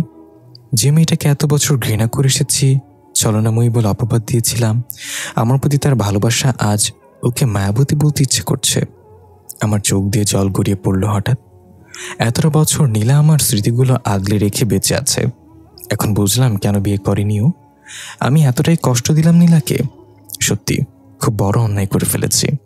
তখন নীলাকে খুঁজতে লাগলাম। রুমে না পেয়ে নিচে গেলাম। আঙ্কেল বসে আছেন সোফায়। আঙ্কেল, নীলা নুসরাত কোথায়? খুব অস্বস্তি লাগছিল আঙ্কেলের সামনে। একসময় ওনারই মেয়ের বয়ফ্রেন্ড ছিলাম আমি। ছাদে মনে হয়। তুমি নীলার পাশের রুম দিয়ে গেলে ছাদে সিঁড়ি পাবে, ছাদে আছে হয়তো। আমি আঙ্কেলের দেওয়া পথ অনুসরণ করলাম। ছাদে যাওয়ার সিঁড়িও পেয়ে গেলাম। ছাদে গিয়ে দেখলাম নীলা নুসরাতকে কোলে নিয়ে দোলনায় বসে আছে। আমি ইতস্তত বোধ করলাম। এতদিন যেহেতু জানতাম না যে নীলা আমাকে এখনো ভালোবাসে, কিন্তু এখন তো জানলাম সেটা। নীলা, আমার কণ্ঠ শুনে ঘুরে তাকালো নীলা। একটু অবাকই হলো। কাব্য, তুমি এখানে? আমি বললাম তো নুসরাত আমার কাছে আছে। কেন আসতে পারি না? না সেটা না, তবে অনেক বছর পর আসলে একটু অবাকই হচ্ছি। কিন্তু অবাক হওয়ার তো কোনো কথা না। যেহেতু তোমার মেয়ে এক ছলনাময়ীর কাছে, সেহেতু তুমি তোমার মেয়েকে নিতে আসবেই। নুসরাত আমাকে দেখে আব্বু বলে আমার কোলে এসে উঠল। সরি। কেন? তোমার ভালোবাসাটা বুঝতে পারিনি, তোমাকে শুধু ছলনাময়ী ভেবেছি। নীলার চোখে পানি। দোলনা থেকে উঠে আমার কাছে এলো। বিশ্বাস করো কাব্য, আমি সত্যি ছলনাময়ী না, আমি কোনো খারাপ মেয়ে না বলেই জোরে জোরে কেঁদে দিল। আমি জানি, ক্ষমা করে দিও আমাকে। না না, ক্ষমা চেয়েছো কেন? তোমার ভালোবাসা বুঝতে পারিনি, উল্টে তোমাকে অপবাদ দিয়েছি। নীলার চোখ দিয়ে আনন্দ অশ্রু গড়িয়ে পড়ল তখন। আচ্ছা এখন যাই, বাসায় গিয়ে লাঞ্চ করতে হবে বলে আমি ঘুরতে নিলে আমার হাত ধরে নিল। আমাদের সাথে লাঞ্চ করা যায় না কাব্য? আম্মু অপেক্ষা করছে তো, বলে দাও অন্য কোথাও করে নিবে। তারপর নিচে এলাম, চা নাস্তা করে লাঞ্চে বসলাম। খাবারটা খুব ভালো হয়েছে। কে রেঁধেছে? আমি। আমি নীলার দিকে তাকালাম, আমার দিকে তাকিয়ে আছে ও। খাচ্ছে না, আমার খাওয়া দেখছে শুধু। তুমি রাঁধতে পারো? আমি আর কিছু বললাম না। আগে আমি আর নীলা প্রায় ঝগড়া করতাম রান্না করা নিয়ে। আসলে নীলা রান্না করতে পারতো না, বলতো বিয়ের পরে কিন্তু তুমি রান্না করে খাওয়াবে। তুমি থাকতে আমি রান্না করবো কেন? আমি তো রান্না পারি না, তোমাকে রান্না করতে হবে। ইম্পসিবল। আমার কতদিনের শখ বিয়ের পর আমার বউয়ের হাতের রান্না খাবো, আর তুমি কিনা বলছো আমি রাঁধবো। হ্যাঁ, তোমাকেই রাঁধতে হবে। না তোমাকে। এসব নিয়ে প্রায় ঝগড়া হতো। আর সেই নীলা এখন রান্নাবান্না সব পারে। লাঞ্চ শেষে নুসরাতকে নিয়ে বাড়ি ফেরার জন্য নীলাদের বাসা থেকে বের হচ্ছিলাম। পেছন থেকে নীলা ডাক দিল, কাব্বু। বলে আমি পেছনে ফিরে তাকালাম। ভেবে দেখো নুসরাতের বিষয়টা। আমি কিছু বললাম না, এটা নুসরাতের জন্য জরুরি। তারপর নুসরাত নীলাকে টাটা দিল, আর আমরা বেরিয়ে আসলাম নীলাদের বাসা থেকে। নুসরাতকে বাসায় রেখে অফিসে গেলাম। সারাদিনের প্যারা সহ্য করে সন্ধ্যায় বাড়ি ফিরলাম, গোসল করে নিলাম। রুম থেকে বের হতে দেখলাম সবাই বসে আছে নিচে। আমিও গেলাম। কি হয়েছে, কোনো সমস্যা? কি? এভাবে আর কতদিন কাব্বু? কিভাবে কতদিন? কপাল কুঁচকে বললাম আমি, আর আম্মুর কথাটা বোঝার চেষ্টা করছি। তোর সাথে তুই পিচ্ছি মেয়েটাকে কষ্ট দিচ্ছিস। কি বলছো বুঝে বল আম্মু। এই বয়সে নুসরাত মায়ের আদর ভালোবাসা ছাড়া বের উঠবে কি করে? ওর একটা আম্মুর প্রয়োজন। তোমরা তো আছো, আর কি চাই? আমরা কি নুসরাতের মায়ের অভাব পূরণ করতে পারবো? কেন পারবে না? কারণ আমরা ওর মা না। প্রত্যেকটা শিশুরই মাতৃ ভালোবাসার প্রয়োজন, যেটা থেকে নুসরাত বঞ্চিত। কিন্তু আম্মু আমি তো। মায়ের অভাব বুঝতে দিচ্ছিস না তাই তো? হ্যাঁ, তুই কি জানিস মেয়েটা অসুখে ভুগলে আম্মু বলে কোকায়, বেশিরভাগ সময় একা একা কাটায়, ভাবনা মগ্ন থাকে। তুই কি জানিস ওর এই ভাবনাটা কি? ওর ভাবনাটা ওর মাকে নিয়ে। সেদিন আমাকে প্রশ্ন করেছিল, আচ্ছা দাদু, আমার আম্মু কোথায়? আমার কাছে আসে না কেন? আমাকে আদর করে না কেন? আমার আম্মু দেখতে কেমন দাদু? আচ্ছা এখন তুই বল, নুসরাতকে তখন আমি কি জবাব দিতাম? তোমরা কি আমার জায়গাটা বুঝতে পারছো না? আমি এখন কি করে আরেকটা বিয়ে করি বলো? তোর জন্য না হয় তোর মেয়ের জন্য কর, নুসরাতকে কষ্ট দিস না তুই। আমি আর কিছু বললাম না। রাগে উপরে ছাদে চলে এলাম। কেউ আমাকে শান্তিতে থাকতে দেবে না। সবাইকে বুঝতে পারছি না যে আমি কি পরিস্থিতিতে বেঁচে আছি। মীরাকে ছাড়া কাউকে ভাবতেই পারি না আমি। কি করে মীরার জায়গায় অন্যকে বসাবো? মীরা কেন এরকম করলো? কেন আমার সাথে ছলনা করলো? আমার মায়াবতী। চিৎকার করে কাঁদতে ইচ্ছে করছে। একটা সিগারেট ধরিয়ে একের পর এক ফুঁকতে লাগলাম। মোবাইলে রিং হচ্ছে। 2-3 বার আসার পর ফোন ধরলাম। নীলার ফোন। কাব্য। কি করছো? নুসরাত কি করছে? কিছু না। নুসরাত ঘুমাচ্ছে। ও, তোমার কণ্ঠস্বর এমন শোনাচ্ছে কেন? কেমন? মনে হয় তুমি কাঁদছো। না, কাঁদবো কেন? তোমার শুনতে ভুল হচ্ছে হয়তো। কোনো বিষয় নিয়ে কি টেনশনে তুমি? মিথ্যা বলতে পারলাম না। আমাকে বলা যায়? বাসায় সবাই বিয়ের জন্য চাপ দিচ্ছে, বুঝতে পারছি না কি করি। নীলা কিছুক্ষণ চুপ থেকে বলল, আসলে তোমার আরেকটা বিয়ে করা উচিত। নীলা, তুমি একই কথা বলছো? হ্যাঁ, এটা তোমার আর নুসরাতের দুজনের জন্যই প্রয়োজন। আমি কিছু বললাম না। ভালো করে ভেবে দেখো। এখন রাখি, বাই। বাই। আসলে আমার মেয়েটার জন্য কষ্ট হচ্ছে। মা ছাড়া কি করে বা বড় হতে পারে কোনো সন্তান? কিন্তু মীরার জায়গায় অন্যকে বসাবো কি করে আমি? আর অন্য কেউ যদি আমার নুসরাতকে কষ্ট দেয় তাহলে? কিন্তু আমার মেয়েটার তো একটা আম্মু চাই। মেয়ের জন্য এতটাই আকুল মেয়েটা। আর যাই করি, নুসরাতের মায়ের ভালোবাসা বোধহয় আমি পূরণ করতে পারবো না। ওইদিকে নীলা বারান্দায় পায়চারি করছে। একবার ইজি চেয়ারে বসছে, আরেকবার উঠে এই কর্নার থেকে ওই কর্নারে পায়চারি করছে। কাব্যকে বিয়ে করার জন্য বলছি আমি। কি করে? আমি তো নিজেই কাব্যকে ভালোবাসি। কাব্যকে পেয়েও এখন আবার হারিয়ে ফেলবো নাকি? এটা কিছুতেই হতে পারে না। কাব্যকে ছাড়তে পারলেও নুসরাতকে আমি ছাড়তে পারবো না। নুসরাত শুধু আমার মেয়ে। কত সুন্দর করে আম্মু ডাকে আমাকে। আমার এখনও কাব্যকে চাই, কিন্তু কাব্যকে বলবো কি করে? ওকে ছাড়া আর বাঁচা সম্ভব না আমার। কেন আবার ফিরে আসলো আমার জীবনে? নুসরাতই বা কেন এলো আমার জীবনে? নীলা অনেক ভেবে ফোন করলো কাব্যকে। এদিকে আমি নীলার সবার কথাটাই ভাবছিলাম। আসলে কি আমার আরেকটা বিবাহ করা উচিত? এমন সময় নীলার ফোন। রিসিভ করলাম। বলো নীলা। না মানে, আরে মানে করছো কেন বলো? কথাটা বলার পর হয়তো তুমি উত্তেজিত হয়ে যাবে। আরে বলবে কি সেটা বলো না। আমি নীলার আম্মু হওয়ার অধিকারটা চাই বলে নীলা কেঁদে দিল। মোবাইলের ওপাশ থেকে ফুপিয়ে ফুপিয়ে কান্নার আওয়াজ আসছে। নীলার কথা আমি অবাক হয়ে গেলাম। নীলা, কি বলছে এসব? সত্যি বলছি। জানো, আমি এখনো বিয়ে করিনি কেন? শুধু তোমার জন্য। কিন্তু নীলা, সেটা তো সম্ভব না। মীরার ভালোবাসার বাঁধন থেকে আমি নিজেকে ছাড়াতে পারছি না। লাগবে না তোমার ভালোবাসা, শুধু নুসরাতের আম্মুর অধিকারটা দিলেই চলবে। নুসরাতের আম্মু ডাকটার প্রতি আমি মায়ে পড়ে গেছি। আমি বাকরুদ্ধ হয়ে গেলাম। নীলা কি বলছে এসব? ওর মাথা খারাপ হয়ে গেছে নাকি? কি হলো, কথা বলছো না কেন? প্লিজ কথা বলো প্লিজ। এবার কেঁদে দিল নীলা। নীলা, শান্ত হও, কেঁদো না প্লিজ। আর আমাকে কিছু সময় দাও। ওপাশ থেকে ফুপানোর আওয়াজ আসছে। প্লিজ কেঁদো না। ওকে, এখন রাখি। ফোন কেটে দিলাম। খোলা আকাশের নিচে দাঁড়িয়ে আছি। ছাদের এক কোনো রেলিংয়ে ধরে আকাশের দিকে তাকালাম। মিটমিট করে জ্বলে ওঠা তারাগুলোকে দেখতে লাগলাম। ওপরওয়ালা আমার সাথেই কেন এমন খেলা খেলেন? কি অপরাধ করেছে আমি? প্রথমে নীলাকে ছাড়া আমার নিজেকে প্রাণহীন মনে হতো। পরে আমার জীবনে মীরা এলো, ওপরওয়ালা তাকেও নিয়ে গেলেন। আর এখন এদিকে আমার মেয়ে, আর অন্যদিকে নীলার নিঃস্বার্থ ভালোবাসা। কি করবো বুঝতে পারছি না। এ কেমন পরীক্ষা? নীলার ভালোবাসাকে উপেক্ষা করার ক্ষমতা আমার নেই, আর আমার মেয়েটার মায়ের অভাব পূরণের জন্য একটা মা চাই। কিন্তু আমি যে অসহায়, মীরার অস্তিত্ব যে এখনো আমার মনে বিরাজমান করছে। মীরাকে ভোলা আমার পক্ষে অসম্ভব। নীলাকে আর কষ্ট দেওয়া ঠিক হবে না। কত কষ্ট পেয়েছে মেয়েটা। আমাকে পেয়ে মেয়েটার মনে হয়তো এতটুকু আশার আলো জ্বলে উঠেছে। ওইদিকে নীলা বিছানায় শুয়ে আছে। ওর বুকে কাব্যর ফ্রেমে বাঁধানো ছবি। চোখ দিয়ে জল গড়িয়ে পড়ছে। ভাবছে কাব্য কি মেনে নেবে ওকে? বিয়ে করবে কি আমাকে? কাব্যর কাছ থেকে এত দূর আসার পরেও কেন আবার ফিরে এলো কাব্য? কেন আবার আমার জীবনের সাথে জড়িয়ে গেল? আর কাব্যর মেয়েটা এত সুন্দর করে আম্মু ডাকে আমাকে। সেদিন যখন নুসরাত আমাকে আম্মু ডাকলো, তখন নিজেকে পৃথিবীর সবচেয়ে সুখী মানুষ মনে হয়েছে। নিজেকে কেমন যেন মামা মনে হচ্ছিল। মনে হয়েছিল নুসরাত আমার সাথে থাকলে আর কিছুর প্রয়োজন নেই আমার। একটা মায়ের সবচেয়ে খুশির সময় তখন, যখন তার মেয়ে তাকে আম্মু বলে ডাকে। নিজেকে তখন পরিপূর্ণ মনে হয়। নুসরাতকে আঁকড়ে ধরেই সারা জীবন বেঁচে থাকতে চাই আমি। আমার আর কিছু প্রয়োজন নেই। এসব ভেবে ডুকরে কেঁদে উঠল নীলা। তারপর কখন যে ঘুমিয়ে পড়ল টেরই পেল না।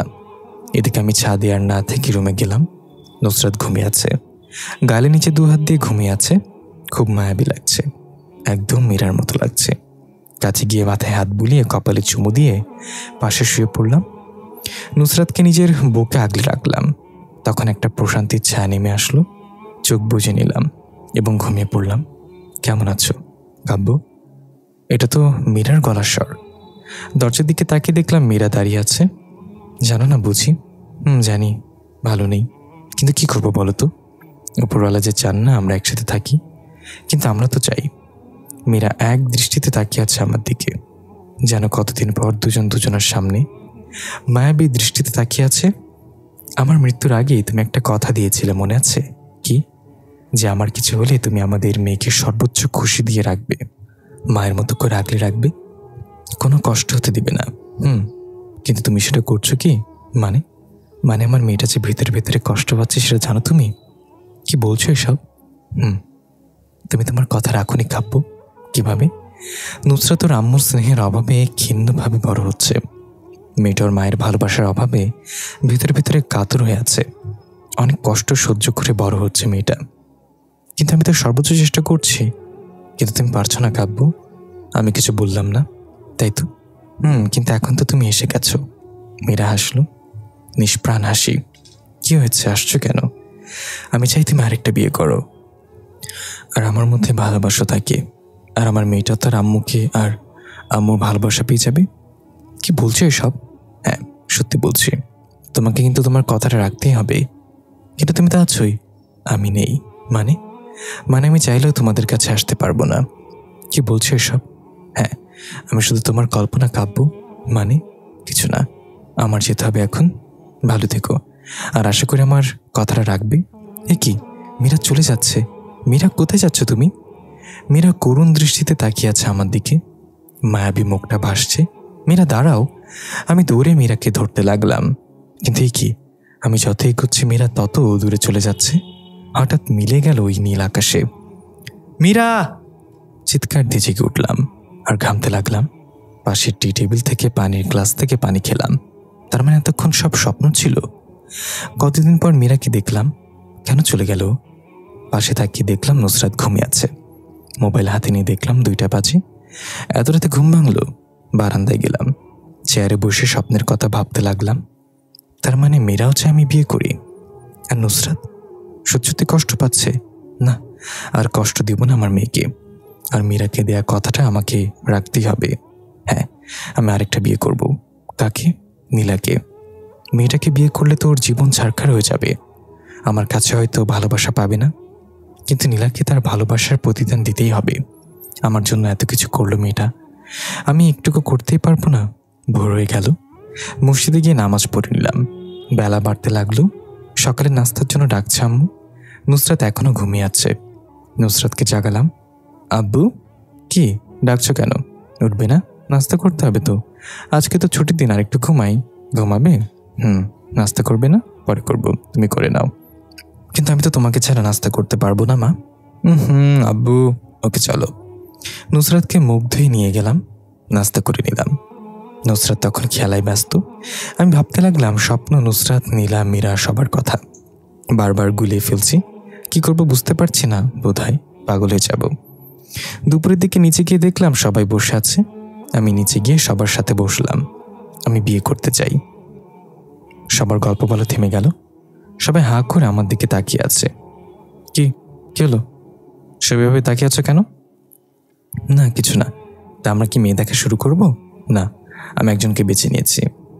বেছে নেওয়া শেষ? তোমরা সবাই এমন করছো কেন? মেয়েটা কে? নীলা।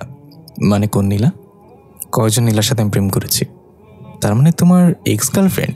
হ্যাঁ। আব্বা এত সময় চুপ ছিল, এখন মুখ খুললো। পাগল হয়ে গেছিস নাকি? কয়েক বছর আগে তোর সাথে কি ঘটেছিল ভুলে গিয়েছিস? হ্যাঁ, মনে আছে, ভুলিনি। তাহলে তোমরা কি আমার কথাগুলো ভালো করে শুনবে? হ্যাঁ বল। তারপর আমি সব খুলে পড়লাম। সবাই তখন নীরব। যা বুঝলাম নীলা মেয়েটাই তোর আর নুসরাতের জন্য বেস্ট। আমি কিছু বললাম না। তো এখন কি করবি? তোমাকে আরেকটা বিয়ে করাবো। আহা, রেগে যাচ্ছিস কেন? কাজ অফিসে বিয়ে করে নিব। চোখের সামনে সম্ভব না। তুই যা ভালো মনে করিস। তারপরে এসে বলে আমার উপরে চলে এলো। নীলাকে ফোন করলাম। ওপাশে নীলা মোবাইল হাতে বসেছিল।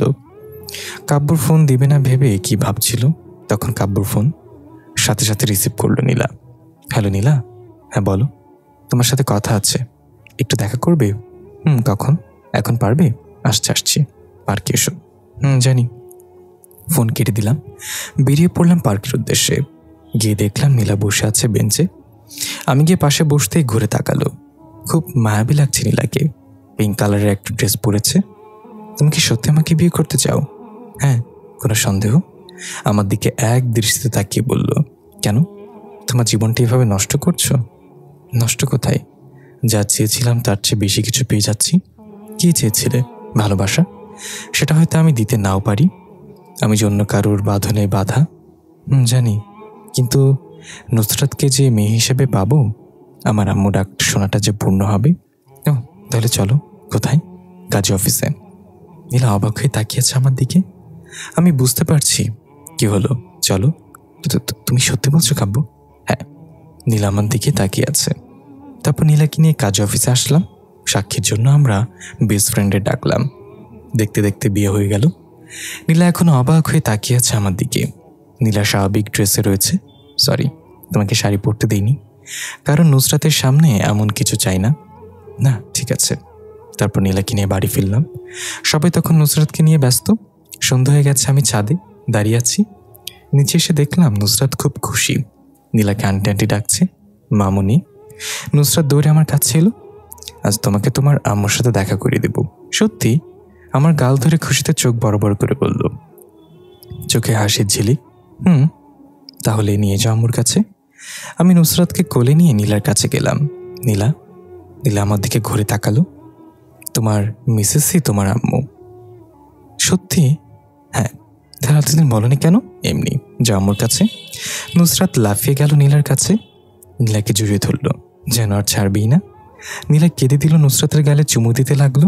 আম্মু, আম্মু আমাকে ছেড়ে আর আমার থেকে দূরে দূরে থাকবে না তো আর? কখনো না। আরেকবার আম্মু বলে ডাকো। আম্মু, আমার লক্ষ্মী মামুনি বলে আঁকড়ে ধরল। আজ প্রথম নুসরাতকে এত খুশি দেখছি, যেন নুসরাত আজ পরিপূর্ণভাবে খুশি। বিকেলের খাবার খেয়ে নিলাম সবাই।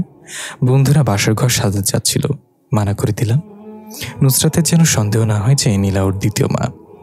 এখন না বুঝলেও বড় হলে ঠিক উপলব্ধি করে নিবে, তাই আমি ছাদে চলে এলাম।